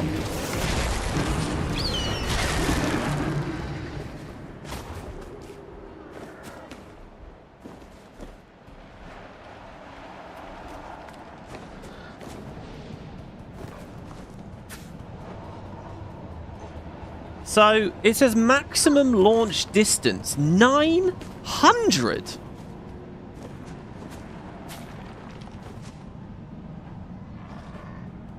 Maximum launch distance, 900. A 900 launch. That's fucking obscene. That's the craziest shit I've ever seen in the game. That's totally new. That's going to feel really fresh to be hit with it, I mean. Again, world versus world PvP. I can get launched 900 away. Ah, he evaded it. Oh, no. Is that seriously what that does? You send people flying. They get launched the whole cast path. Yeah, that's what I'm thinking. I'm thinking if I stand... That's what I just tried. I'm thinking if I stand next to him, cast the tornado really far away, they just kind of get meekly pushed along its path and then launched, which won't be so fun. But if it's like you just get yeeted into the air, Looney Tunes style, that's brilliant. I've always been curious what launches look like at higher values. I kind of just assumed it was like engine jank that meant they didn't do it, but here we have a 900 launch. I have to see this. Here we go, here we go. I'm gonna wait. Don't dodge it, don't dodge it, don't dodge it. No, it's just a straight up 900 launch. He stays really low to the ground the whole time. It's a 900 launch so that he is placed in the ultimate spot the tornado's in. It's like you're getting trapped in the tornado. That's quite that's quite good, because there's a lot of maths going on there then. If I cast this at medium range, what Arenanet are essentially doing there is they're ensuring that the person lands with your tornado, which is really nice quality of life for the player. And I assume not a small thing for them to have implemented. Fuck me, this thing's going to give itself its own easy quickness too.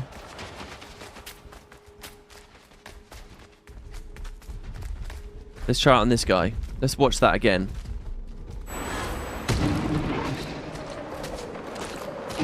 And it gets launched in the direction of the tornado. That's really nice. And I could see that being applied to lots of things elsewhere in the game. I love that it's a tornado skill, but a totally distinct thing to Ellie Tornado. That's a big win in my book. Because it would, in this world of reuse and everything, it would have been so easy to do that, you know.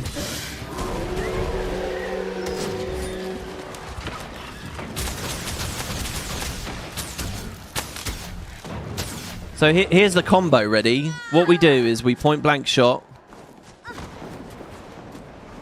Ready? I mean, this guy's way too weak. Hold on. We do it against this guy. We point blank shot to launch him. We jump onto him and then we tornado. Okay. All right. That there, I was wondering if that would ever happen. If the angle's slightly wrong, he goes in a different direction to the tornado. But I actually don't mark that against the skill. At a certain point, player positioning is something to think about. Oh, I love jumping in and then launching back and then...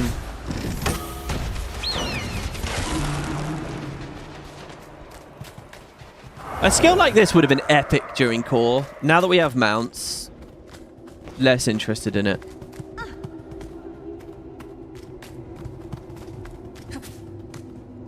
Yeah, I don't know, guys. What more is there to say? Fun stuff. Shall we have a look at the traits? That's everything, by the way. That's the whole kit.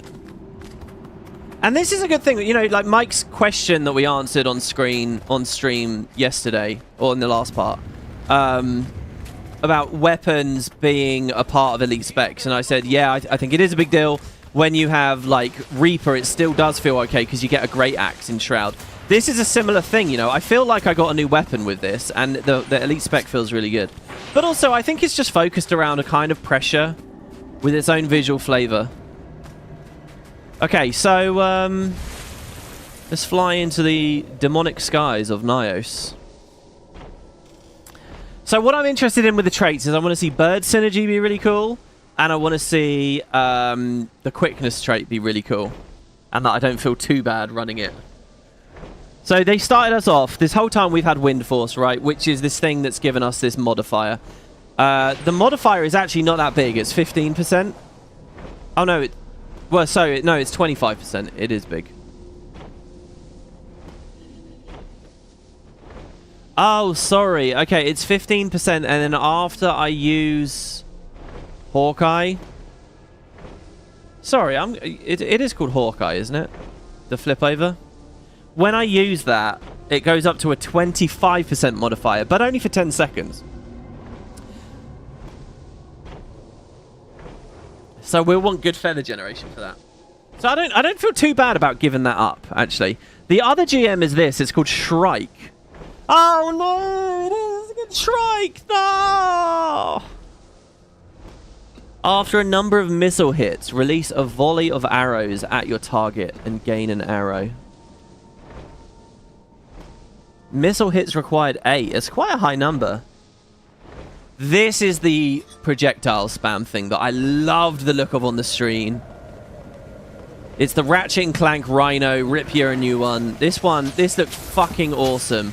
So when I longbow 2 and throw these, I get 3 extra projectiles. Oh shit, what's going on? A meta just ended? Oh, the map just reset. Shit. Any new intel to report, Straff? It looked good on the stream. I actually didn't really see it proccing there. I really want to play with this one. This one looked so fun to me. Oh, there you go. There. Okay, wait. How many arrows does it summon?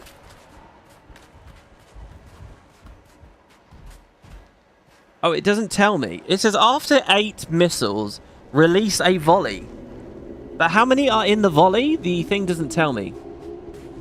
It's a bit of arrow generation for me at the same time, which plays into this idea that you just keep... So, like, there's a longbow. Okay, so it's almost like it's extending rapid fire, which is a really hideous way of thinking about it. I don't want to think about it in that way. There you go. It kind of extended piercing gales there too, weirdly. Because, it's after missile hits. It's not missiles. So piercing gales only did 5 missiles, but because it cleaved a couple of targets, I did get 8 hits out of it. So therefore it procced the trait. There's no ICD on the trait. I love that. It's on hits, not missiles. So because my longbow pierces, that's why it looked so good on the stream, because they were doing it into the stacked up golem packet area. So like if I cleave these 2 spiders, oh, you wanker. I wonder if the volley itself builds for the next salvo. It would be nice to have an active effect that's counting it for me. Shit, I like this. We might try and get quickness another way. So then finally there's Cloudburst, Quarry's Peril, and Supersonic Arrow reset the cooldown of Bluster, and whenever I Bluster or Hawkeye... Oh, see, this is weird, because Bluster is also that fantasy... No, of spamming projectiles, right? So the 4 and the 5... So I can Bluster 4... Bluster...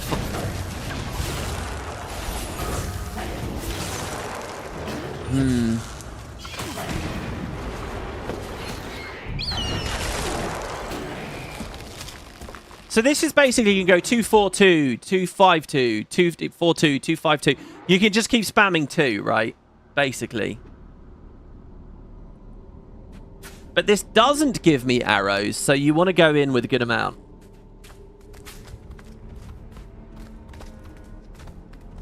And then also they're both giving me quickness. Quite a lot, actually. So basically, I go in and I get quickness, quickness, quickness, big quickness. Is that just basically going to put me to the 30 seconds of quickness straight away? That's quite clean. I like that.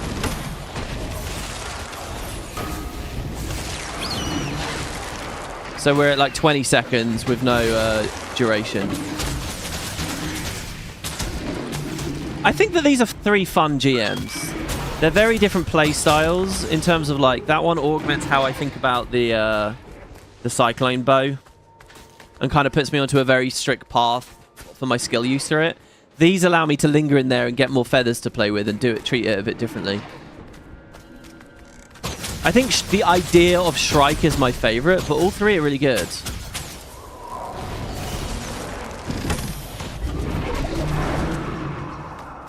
I would rather get my quickness elsewhere in the class. And Ranger can do that. Also, this is giving boons to other allies. So a Q DPS Gail Shot might be fun. And would probably be fairly simple to execute too. This one's just like basically your boring modifier, Gale Force. But that's fine. Yeah, I'm going to stick on Shrike for now. I really think, by the way, I've noticed, right, a lot of classes, you know how Warrior can or rather Spellbreaker can easily have perma quickness and perma alacrity because of its trait, its core trait, that means on CC you can keep quickness on yourself. There's a common trait like that on all the classes. It's just slightly different each time. I think on Thief you have to land an interrupt, right? Thief has the same thing, but you have to land that interrupt. I think if they all just functioned like the Warrior one, that would be really good for the game. It would clean up PvE solo buildcraft so much. It would be so nice. But again, I don't know whether that then kills the Q DPS slot for a lot of raid builds. You know, people are going to run 4 DPS instead and just have them all on the solo trait. But, you know, as long as it's always opposed to a big modifier or something, I really like the idea of that. It's like what I was talking about before, you know, buffing the Sigil of Rage so that anyone can just dedicate that Sigil slot if they like. I think if Arenanet did their homework on that and found a way to give people in solo environments a guilt-free way of having quickness, but they still wouldn't take it in group scenarios, it would be so nice. And they're kind of there a little bit, you know. Warrior's already there. Right. So that's GM. Let's have a look at our miners, by the way. Jetstream, cool name, cool idea. Base movement is always increased. And Hawkeye gives me super speed. See, look, spamming super speed here makes sense. I like this. Unlike the Amalgam, which just had a bunch of scrapper ideas, this is everything fits, right? Bird of Prey. Strike damage is increased when you have swiftness or super speed. It's on theme. It's a huge modifier. Look at that. I saw Shrike procking there again.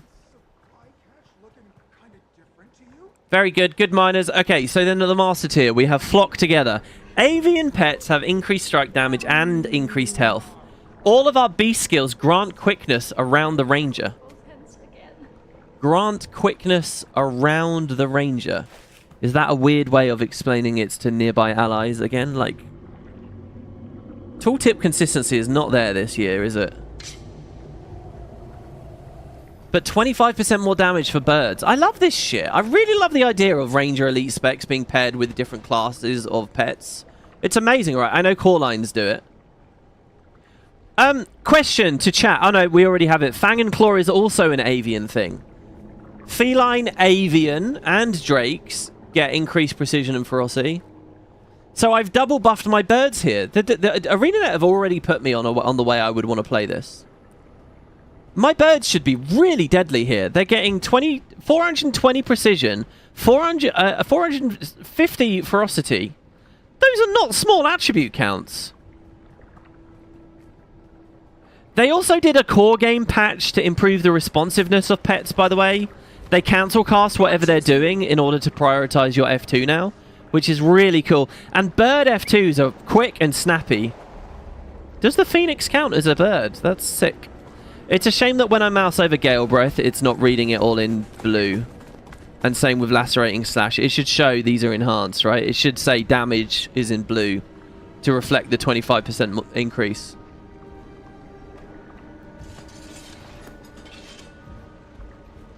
So, B skills grant quickness around the range. So I give a bit of my own quickness anyway, just from spamming the F2s. Without worrying about the GM Cloudburst. That's nice. That's a little tool in there.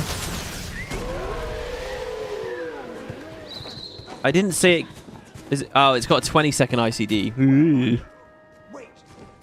That's unfortunate. So it's really not that much uptime, but it's a bit. It's a little something there. Yeah, no, I've always liked birds. Anyway, I like birds as pets. Now, I think Kerry told me that she looked up some benchmarks. And apparently some of the top Gail Shot benchmarks right now are not using birds. Is that right? I'm not sure entirely. Maybe that's changed since she saw it was earlier in the beta. Which is a shame. If at endgame people are not using birds with this thing, I would say we need a look at the tuning on that. That would be a shame. In those formats, I think that would be a shame. You know, if you're still using the same old pets, but still. Moving on, we got Pelt. So if I opt not to do the bird thing, which is going to be rough, they would have to have something very good for me. So Quarry's Peril is replaced by Pelt. Awesome as well. I've always been a huge fan of traits that change skills. They're always so fun and flavorful and awesome. You know, like Scourge changing to get the Harbinger's Shroud. Stuff like that's sick. Unfortunately, this does not change the icon. Please change the icon, Arenanet. That's a big part of it. So, what does Pelt do instead? So this is it by default. Or Perilous Skies. Great name. Or we get this. I'm just going to cast it. Which is the same thing, but with ammo and no emobe. So sorry, we're looking at 1,680 versus 1,680. 5 targets. 5 targets. Arrow cost 1. Arrow cost 2. I see. Recharge of 12 seconds versus 12 seconds. Okay, so basically this is cheaper and you get ammo on it, so you can double cast it. Does the range go up? No. All right, it's not that inspired. If the radius went up on it, I think it'd be really cool. It's the same skill. It's basically the same skill. Dude, I fucking love Shrike. Did you see all the Shrike shit that was going on there? Yeah, that's not so exciting. It might actually feel really good. But at the end of the day, when you're dipping in and out a lot, and we're gated by arrows anyway, feathers, arrows anyway, I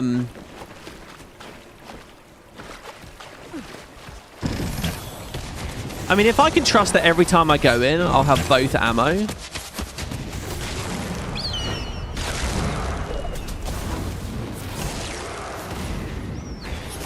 Like, can we get 2 Owl's Eyes or whatever it's called? I'd love a build where I can Hawkeye twice, smoothly and comfortably. I'd really love a build where I can Hawkeye twice on the Cyclone Bow. And I really thought one of the Grandmasters would do that. I thought that it would be like one GM is, okay, you can effectively, you can double Hawkeye. I wish that was more distinctly different. Okay, fetch. Now, I liked the look of this on the stream too. I didn't like that it was opposed to the other pet trait. I think... So, fetch is restore arrows whenever you swap pets. And this is brilliant. This, I don't know whether Arenanet was going for this or it was like a happy accident, but it's such a cool idea. So, I'll spend my arrows. Right, arrows are gone. It's such a cool idea that I can swap pets, right? And if I have birds equipped, you know, it's like a bird... When you swap pets, the bird spawns next to you. So it's like I've plucked an arrow off of him. How cool is that? That's so cool. And then if we were still in combat, the bird would run away, right? Right, so I'm going to spend some arrows. And I'm going to pet swap.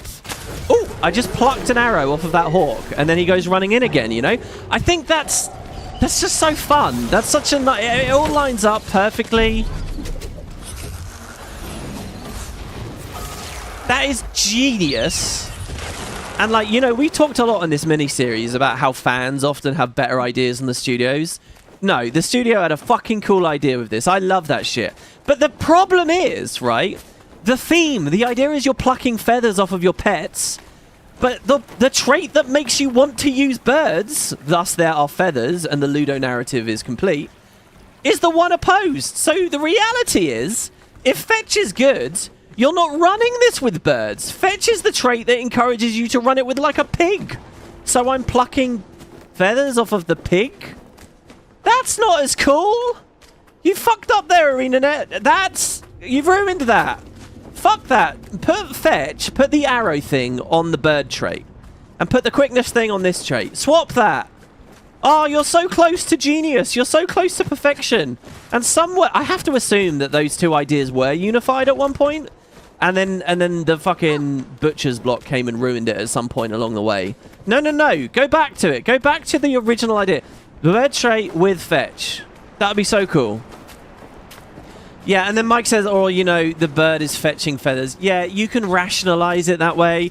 Oh, it's picking feathers up off the floor. Just like you can rationalize minion summons. Oh, there are bodies everywhere. But it's not as good. I don't care that you can rationalize it. It's not as good. I don't care that there's a tiny little way you can creak the door open to justify it. Come on, put them together. So yeah. That's what I think there. Do I not read chat? Well, I'm trying to learn the game and give my original impressions. We do very big, long Q&A sections. Don't worry, guys. All right. So then there is... So that's it. So those are the three. So I do feel strongly about that. Also, so the arrow restoration is actually quite cool. Since the quickness uptime there isn't too heavy... I reckon if we let's played on this, I would toggle between these and play these and try these. Pout I'm a bit more meh about. Why would you be plucking your own pet? Well, feather, you know... oh, I didn't tell you guys this story. I had a bird in the house the other day. I woke up and like a little blackbird had got in the house.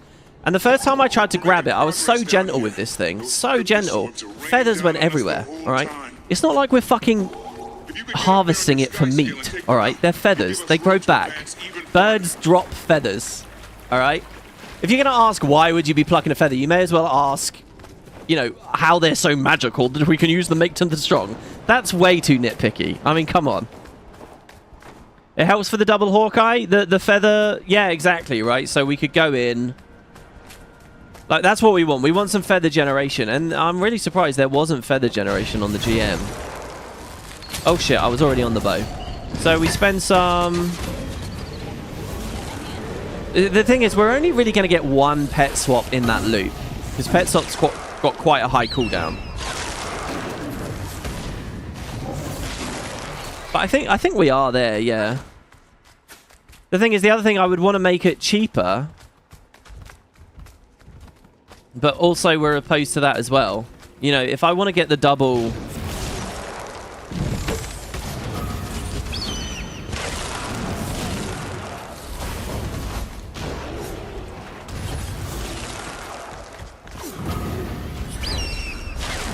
There we go. Alright, so next. Squalls remove all movement impairing conditions. That's actually kind of cool. Not so much for PvE, but a bit for PvE. These are the condies I wouldn't want. Lots of freedom there. The question is, does it proc first, right? So when I do my big leap, when I whirlwind, if that rips immob first, that whirlwind really comes alive there. We've got a party join request, apparently. I actually really like that. There's an undeniable synergy and improvement for whirlwind. If whirlwind, I'm locked in place while immobed, but then this trait frees that. That's nice. Ripping those before a weapon swap cleanse and shit like that is also good.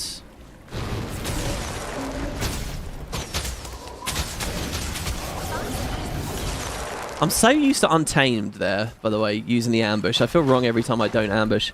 Fill Rush. Movement skills grant me swiftness and endurance. And of course, the swiftness has a synergy.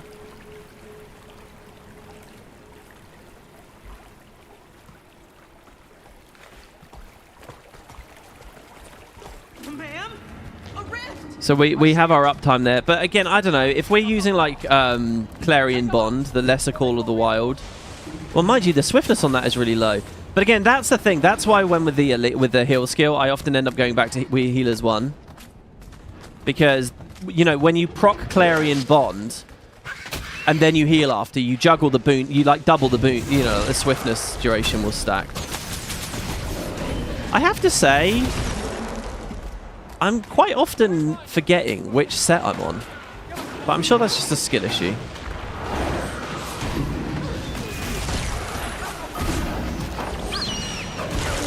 There's a pet swap. Oh, we have lots of feathers.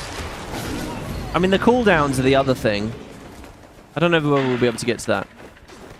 So we have a QOL, a movement-oriented QOL, another movement-oriented QOL, plus endurance, by the way, is really nice. And then finally a damage choice. So after we use Bluster, which is the 2...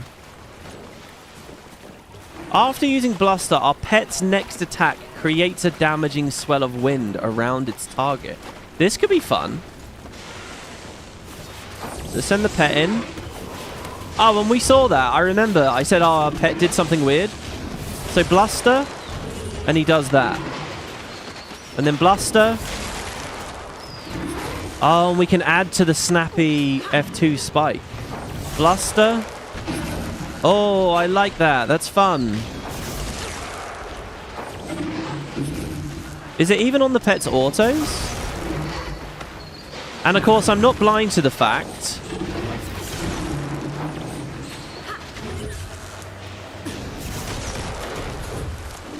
Look at that. That's really good.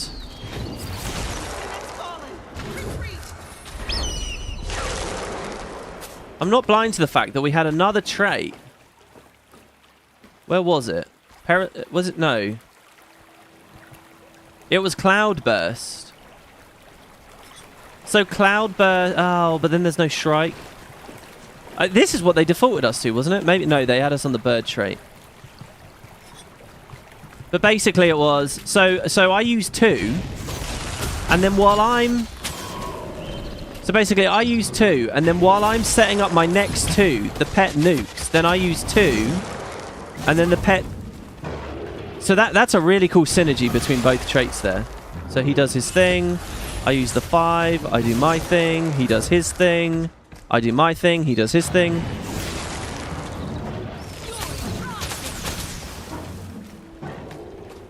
You know what? So there was a comment in the Spud Discord the other day. I can't remember who it was that made it. I made the point that I quite like it when you get distinct ideas, distinct packages on each line. You know, like there's clearly a Condi line, there's clearly a power line, there's clearly a QOL line, or a healing line, or whatever. I like that. And it makes it comfortable to know what the devs are going for. If I see a build and it's like top, to me that's a positive thing, and it's coherent design, and I enjoy that. But there was a comment in response to that. This was about a month ago, maybe, in the Spud Discord. Someone said they hate it because, like, it feels too robotic and automatic. If they see a build online and it's just top, bottom, to them that's boring. And my response to that was, well, at the end of the day, it's all arbitrary. It doesn't really matter. It's just nice It's just nice packaging, right? It's just a nice, clean way to do it. But they said no, it kind of takes the magic away. They like to feel like Buildcraft is chaos that ends up meaning something, basically. And I thought, oh, that's an interesting perspective. I don't have that perspective at all. I much prefer it because it is arbitrary. So you may as well have it neat looking. It feels to me like this with this wave of elite specs, Arenanet are more inclined to agree with the sentiment I got in Discord than my own. It feels like very often they've deliberately randomized this shit. They've deliberately lent away from that. Like, really, I would put Withering Wind on the top line to match Cloudburst because they're made for each other. These two are made for each other, so put them on the same line. But Arenanet have, and it's arbitrary, and they've said, no, we're gonna just keep them shuffled. Again, the whole conversation doesn't really matter that much. It's just kind of interesting to me. At every point for this wave of elite specs for the traits, they've deliberately lent out of keeping it all in one line. Like, they agree you should be sort of all over the place. But yeah, I mean, really, if you're going to take Cloudburst, you're going to take Withering Wind, right? In competitive, you probably want some QOL. I'm not good enough at Ranger, and I'm out of date enough with Ranger to know. I don't know whether this is really filling in holes for Ranger. That's what you want from an elite spec, right? Like, if there's something the core...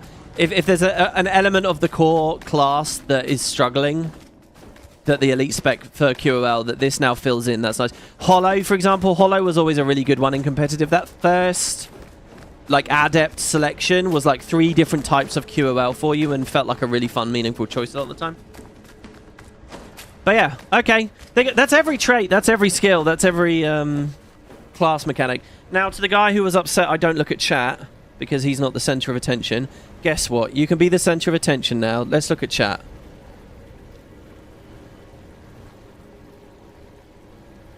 So let's see. Where the skills are is probably arbitrary, but it could be cool if it wasn't just one line for one thing, but each should be a bit of an option. Yeah, I mean, certainly. I mean, that's what we all want. We all want options, but, you know, like, I sort of believe in a mixed bag. I think when 2 traits are obviously a match made in heaven, I'm not too opposed to that, right? Rather than chaos in Buildcraft, what I want, right, my vision for this, what I want more than anything else, is if I'm a Gail Shot, I want 3 distinct ways to play the Gail Shot. I want this to feel like a distinct way that makes me press buttons in a certain way and has coherencies in a certain way. And then I want this to feel very distinct. And then I want this to feel very distinct, right? And so naturally for me, I don't mind then if they end up lining up with each other, right? If we're going all over the shop to create those 3 distinct packages, in some ways it sort of feels like that obfuscates the fact that there's not 3 distinct packages. And I think that's a shame. But, you know,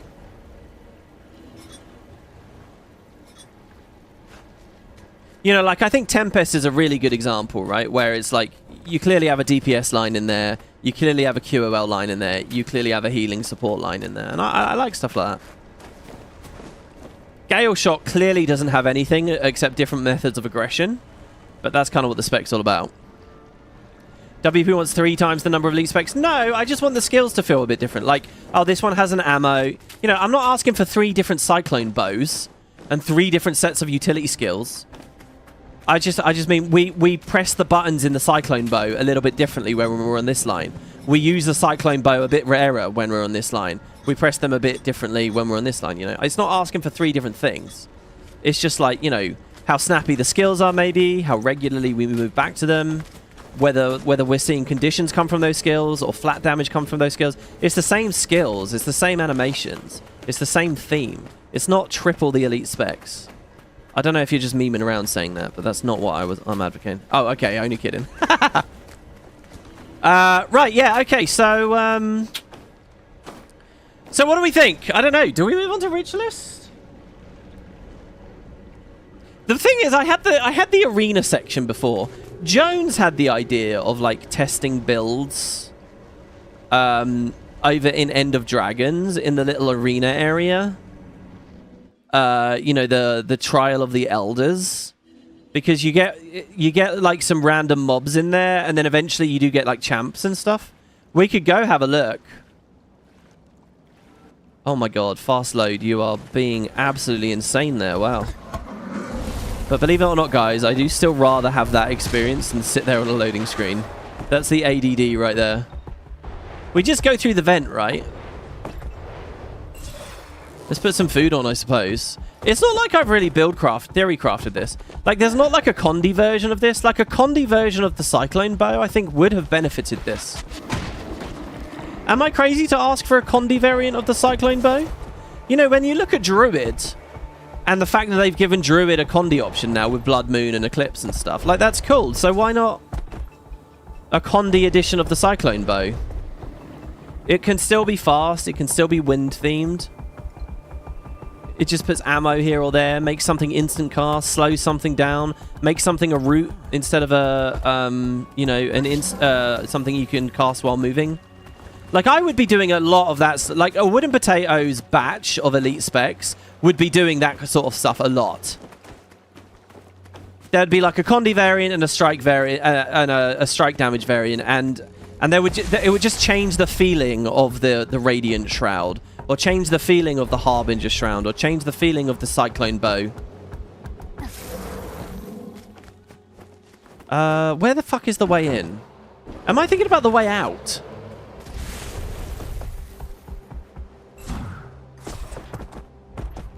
Add bleed to the bow and it becomes more short bow than long bow. Yeah, and that's the other thing, right? Like, the Cyclone Bow is cool.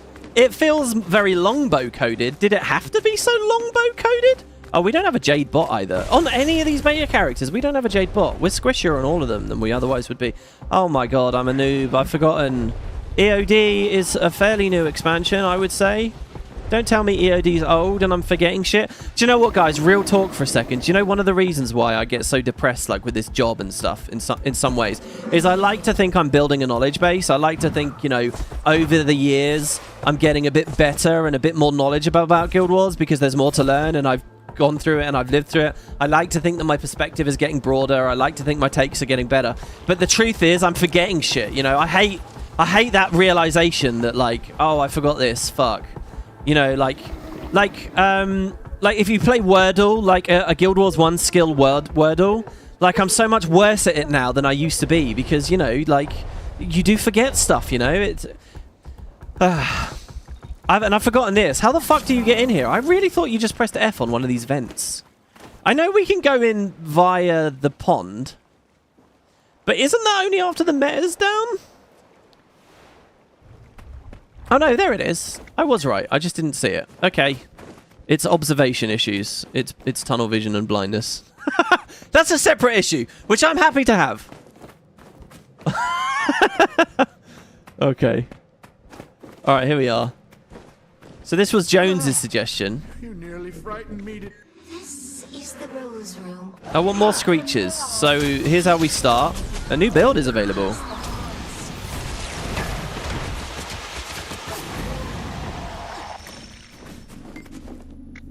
What do I want for utilities, really? Do we want Whirlwind? No, for PvE.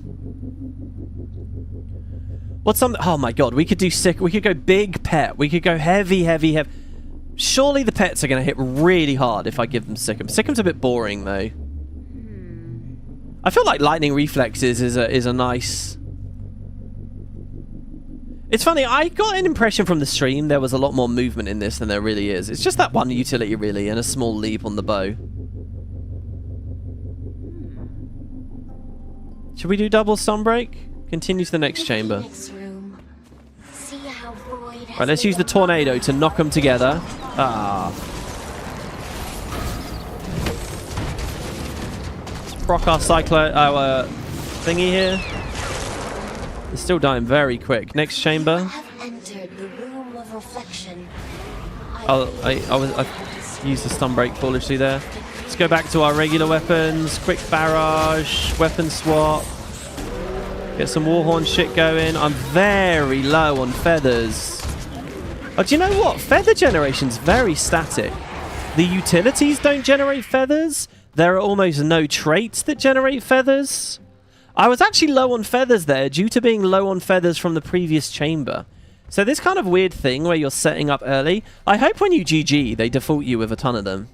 Well, that's going to be really annoying. That's the kind of thing I think they would definitely set up. Now you are in the room of spirits. Let's knock them together.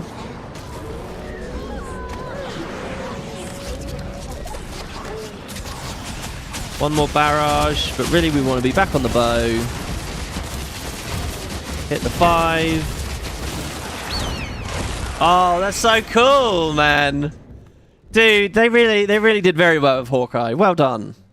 Bravissimo! Bravissimo! Very good. And yeah, if you actually scrutinize what I'm doing on any level, you'll see my handling of my pet is dog shit. I'm putting Shrike on next one.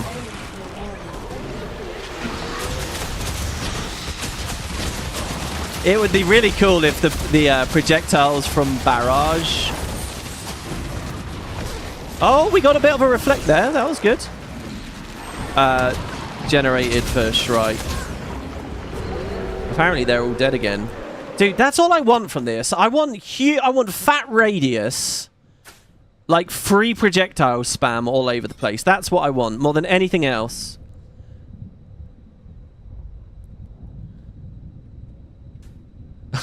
My Troubadour is slipping out.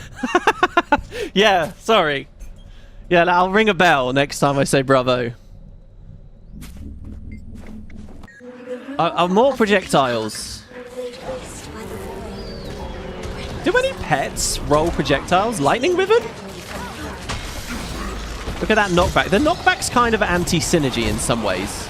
Because I really do want them clustered up for all my cleave.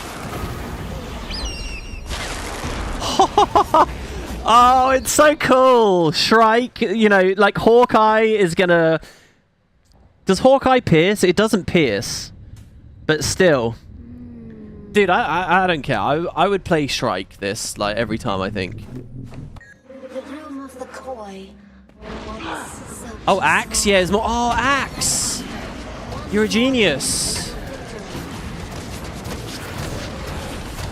Come on. Gimme. Here it is. Oh, we went to the left. That wasn't so good. I wanted to go forwards. Sure, that's my bad. Do this. Yeah, Ricochet. Ricochet will feel real good. You can make Axe 3 AoE, but it's still just the one projectile. But Axe autos bounce, if I remember rightly, and with a pretty good cleave as well.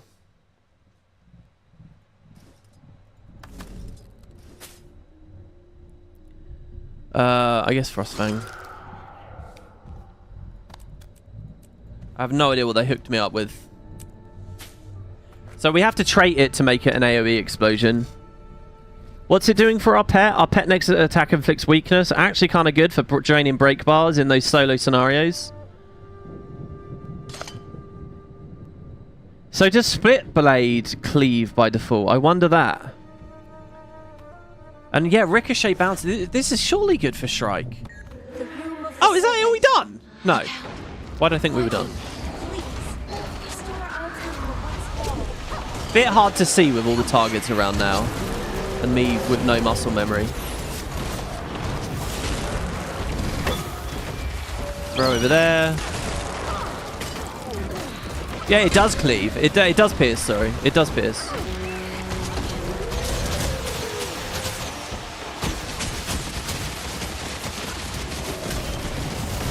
Do you know what?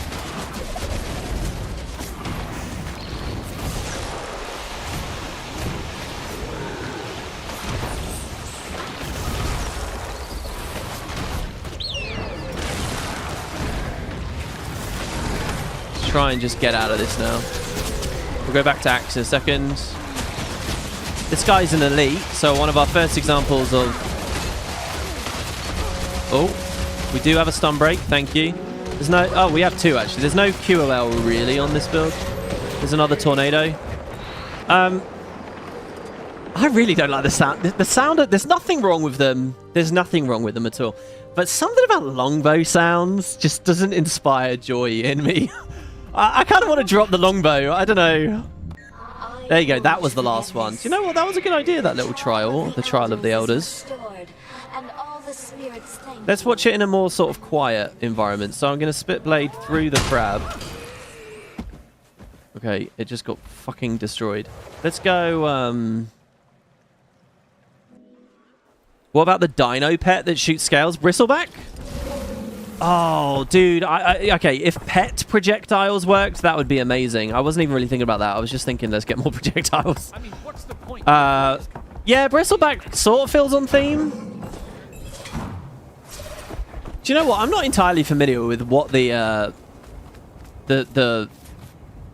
Phoenix is doing. The Phoenix is kind of like a Drake in a way, right? But it's technically a bird.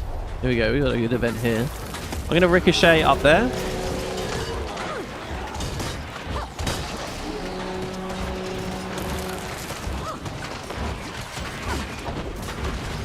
Okay, there is Shrike. Shrike is proccing. Oh, it is. It is. I see it.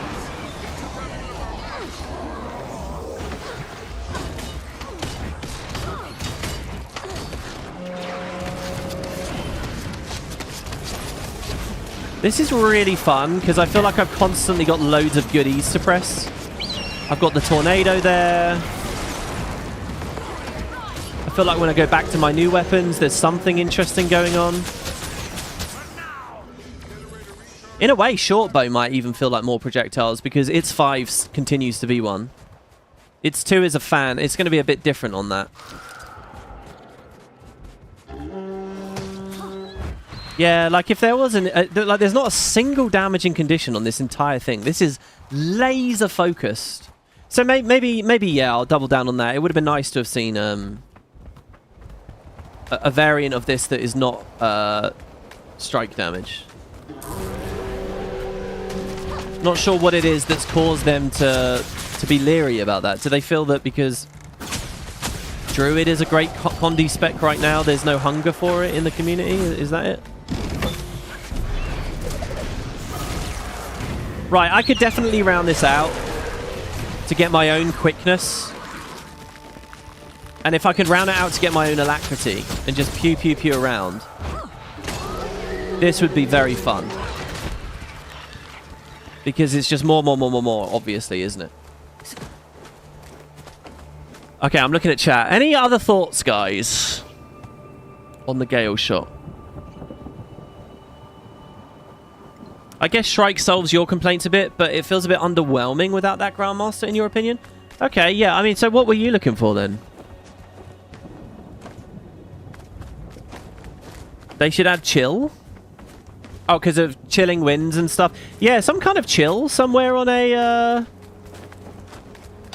on a trait might be nice. Right now, it is only on the one utility. But I'll tell you why I think that I like this a lot, guys. The Gail Shot. So how's the bow itself? The bow itself doesn't look as cool in game as I was hoping it would. By the way, we did manage to pick some legs that look a bit feathery. I hadn't even spotted that.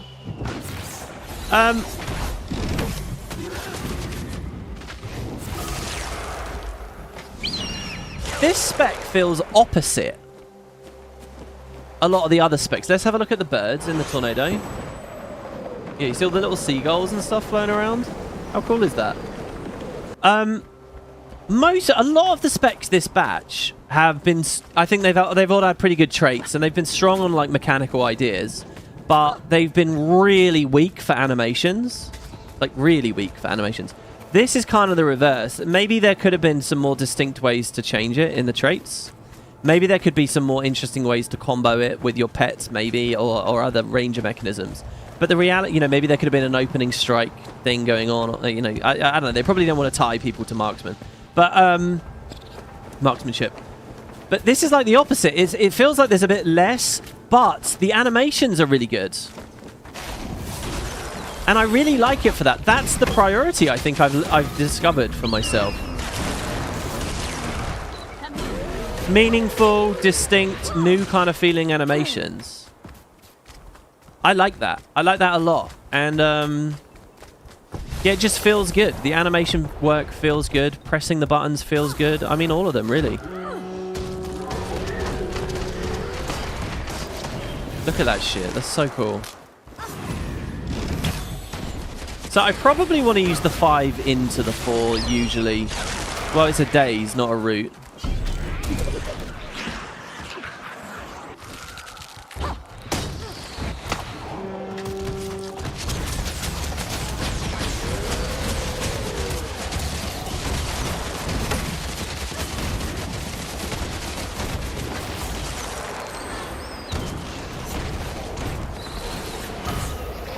This would have done very well in the arena as well, because we wouldn't even have to really tweak it for Liadri, for movement and stuff.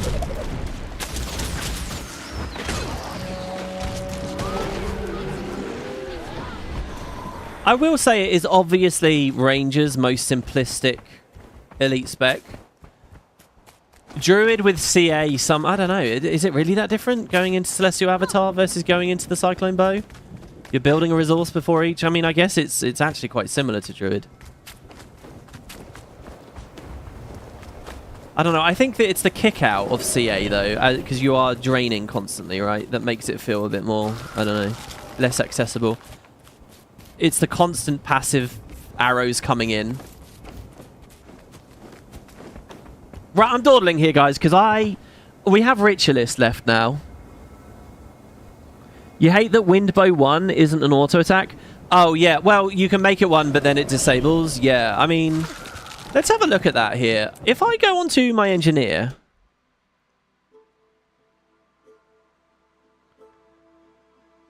what are we looking at? Where is... just any engineer on my account would be nice. Here you go. Issa. If I set, I don't know, well, we won't do grenades, obviously. Let's do, like, okay, if I set bomb kit, yeah, it's an auto attack, and it remains an auto attack. I can leave and go back in, and it does remember that this is an auto attack.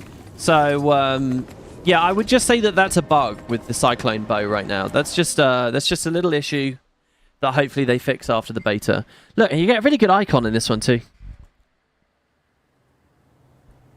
You can affect CA generation more than feathers. Yeah, I think you're right about that. And actually, that might be a plus for Druid, because this is very static. It's very binary. Maybe the traits are lacking in that way as well, you know, like... maybe. I'd want to play it more. My favourite traits right now, by the way, are... Wuthering Wind, of course.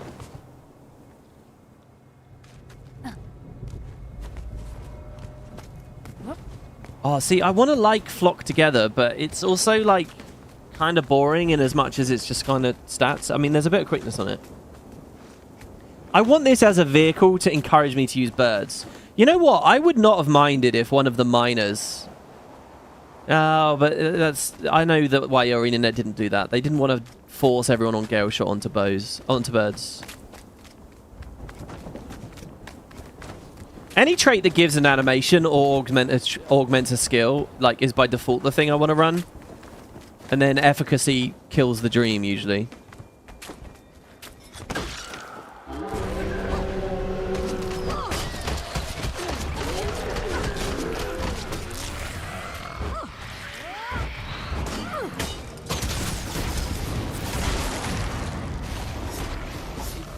This is an example as well. When I find like a nice flow, like a nice sequence for when I tap in, this will feel even better. You know, like how Necro can feel a lot of the time. When you know what you're doing when you go into the Shroud, and it's just very like automatic, and you know, you just can sort of flow and vibe with the game. Right now I'm still a bit messy because I don't know what to expect out of my feathers and stuff, but eventually you'd get to that point with this and it would feel good. Yeah, I'm kind of dithering here because Ritualist is the last thing for us to do. I kind of want to have maximum energy for Ritualist and to do a really, really good video on it. Which would mean not doing it today, would mean ending this episode. I kind of prefer the ones where we've dedicated an episode to each spec. So here's the thing, guys. Do we know what hour the beta ends on Friday? Like, is the beta going to be up exactly 24 hours from now? Like, if the beta's going to end midday tomorrow, i.e. we're in the last 12 hours right now, that's going to suck. Does anyone know the exact time? Like, how many hours away? That's what I'm saying. How many hours away till the beta ends? If we comfortably have time to do it tomorrow, I would love to give Rit its own dedicated episode. Because Rit is quite transformative and in its traits, and I really do want to try them all. Cot says, I couldn't figure out how to use a 3GM at all. I just joined. How do you get 8 stacks? Yeah, you just get impact with projectiles. So a single projectile that cleaved 5 targets would give you 5 stacks. It was a little bit deceptive, their original stream. I mean, I can show you here. This might be fun. I did not think I'd be going to Heart of the Mists. Not in a million years did I think I'd be going to Heart of the Mists, but at the end of the day, it's the quickest way to good balls of golems. I wonder how crowded it is over there at the moment, actually. So, for example, if you've got a lot of time... And you don't get mob distributions like this in PvE often. Right, but for example, I use Shrike here. And then, so we're going to use just piercing gales. Right, ready? That icon's a bit weird. It's arrows in a shield, and yet it's actually a big offensive thing.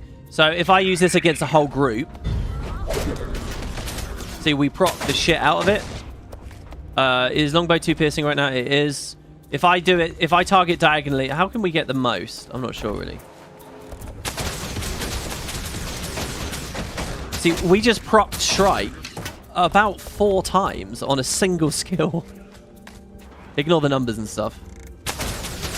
All these yellow ones coming off. Look at that. Absolutely incredible. I mean, we're proccing it every 2 auto attacks.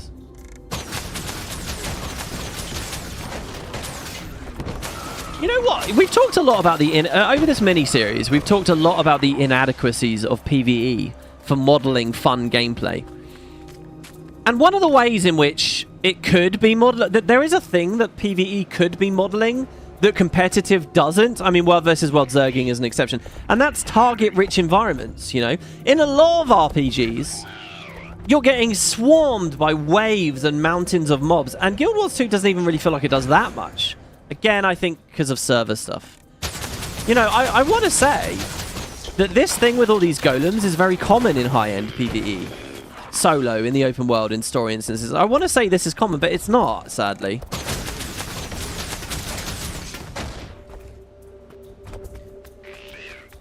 So yeah, I love that trait. I really do.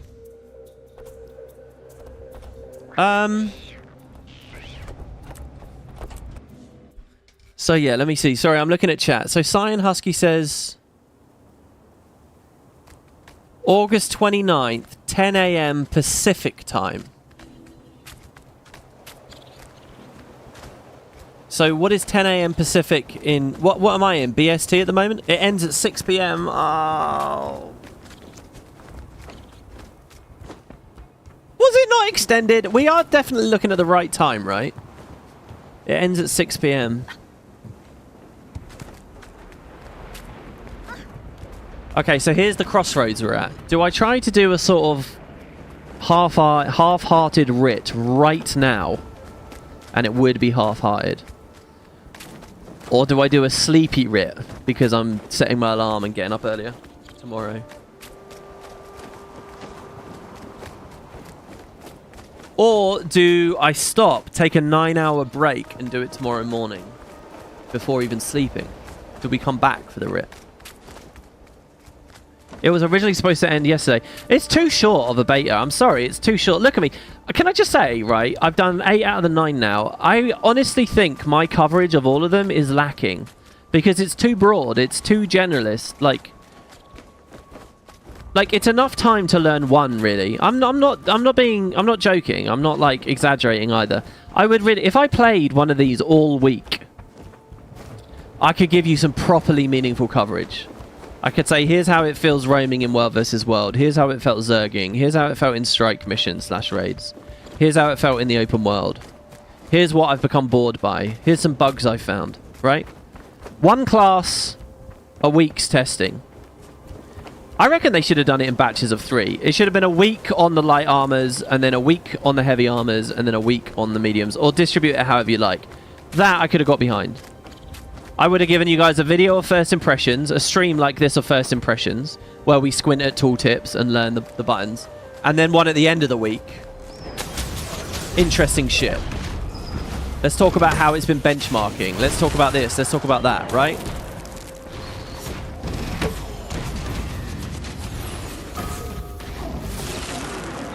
But I guess they might be a bit leery about having the specs up that long because people would get their fill and then not buy the X-Pack at all. I don't know. Welcome to game dev, short cycles. Yeah, and I mean, think about it for them, right? So they got a year to make all of these, to make them. Concept, get the art in, all the handling and everything. The testing phase is like, I mean, the thing is not all testing has to be done for release, I guess. I don't know. We get to watch the transition from Janet to Debbie over the week. Oh, that's not always how it goes. Sometimes Jenny becomes... Jenny? Sometimes Janet becomes Debbie. Yeah, they merge together to be Jenny. I want to like Axe more than I currently do. I think it's because the base skills don't really feel that high impact. We do get the trait though. Isn't it possible they started making these a couple of years ago? I mean, look, I made the comment that Evoker feels like cutting room floor Catalyst stuff that they reconstituted, and someone in the community got really offended by that. Said that was really rude. And you shouldn't accuse the devs of that. That's outrageously rude. I don't think it is rude at all. I think that there's... When they're making these specs, they're going to come across ideas. They're going to come across trait thoughts. They're going to come across animations that don't quite fit in the end. And what do you think they're going to do? Delete those? Void them? Send them into the ether? They go to the nether realm? No. They're going to put them in their pocket. And then the next time they want to make something, like a spear or whatever, they're going to go looking through that pocket and they're going to see what they can repurpose. That shit happens all the time. That's the reality of making these things year in, year out. They're going to have stuff that didn't quite work out one year and they bring back. And I think Evoker is full of a lot of stuff that were probably originally concepted for Catalyst. So yeah, like it's not so simple as to just say they started making this right here. You know, that's like a cartoony, that's like a child's view of the world. That's like how toddlers talk about things. The reality is it's all in a constant state of flux, right? So yeah, I think they will have bits and pieces they got to start with, but at the end of the day, it's a big job. I think you found the undercover dev. No, but I mean, this is very presumptuous of me. I don't know what the fuck I'm talking about, but I have a feeling a dev would be like, no, yeah, bits and pieces get moved around. And not be offended by that comment. I feel like that's like, I don't know. So anyway, yeah. Nothing wrong with picking up ideas from the floor. You wouldn't be surprised if they didn't do that regularly. Yeah, exactly. Like this Thief Spear shit I've been playing. I really think they would have been modeling Entangling Asp and Falling Spider and stuff for EOD. It's just too perfect to put that on EOD, isn't it? Obviously they would have been looking at that years ago. Right, oh god. I'm going to do Ritualist in another video. I'm going to do Rit in another video.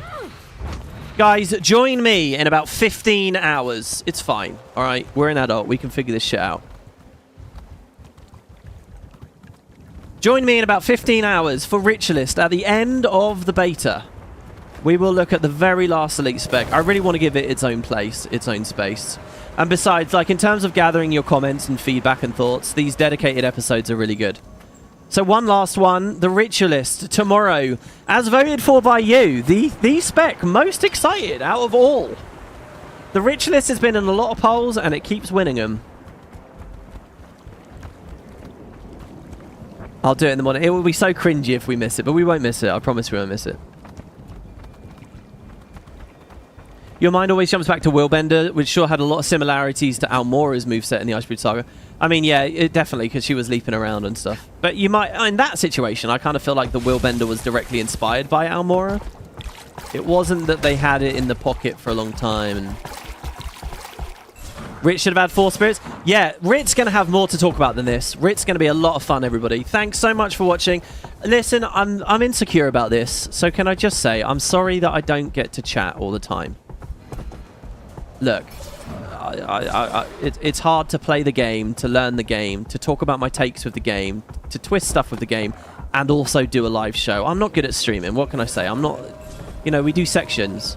Like, either I'm dedicated on the game doing all that, and I'm insecure that I'm not responding to chat enough, or I'm doing this, and I'm insecure that I'm getting accused of just running in circles and just talking.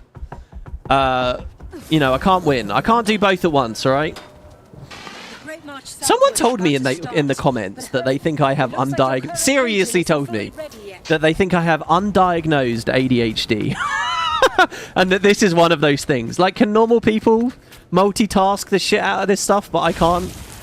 Like, I have a disorder. I have a deficit, right? I'm either all on one or the other. It's ADD apparently. Got to get those armchair online psychologists going at you. Actually, I think he said he had qualifications. Can you diagnose someone with ADD through streams? On that wonderful note, guys, thanks very much. It's all good.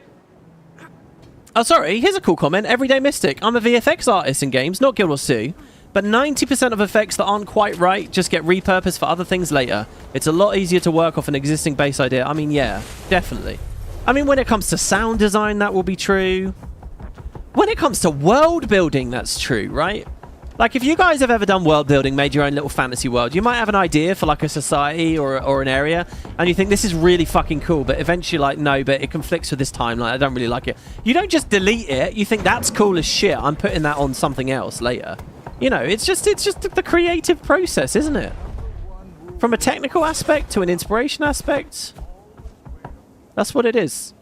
Final thoughts on Gail Shot. It does what it says on the tin. It's good. It's a big winner. Nothing else to say. Thanks, everyone. Have a good night. That's it from our Raven Birdie. I'll see you next time for the Ritualist.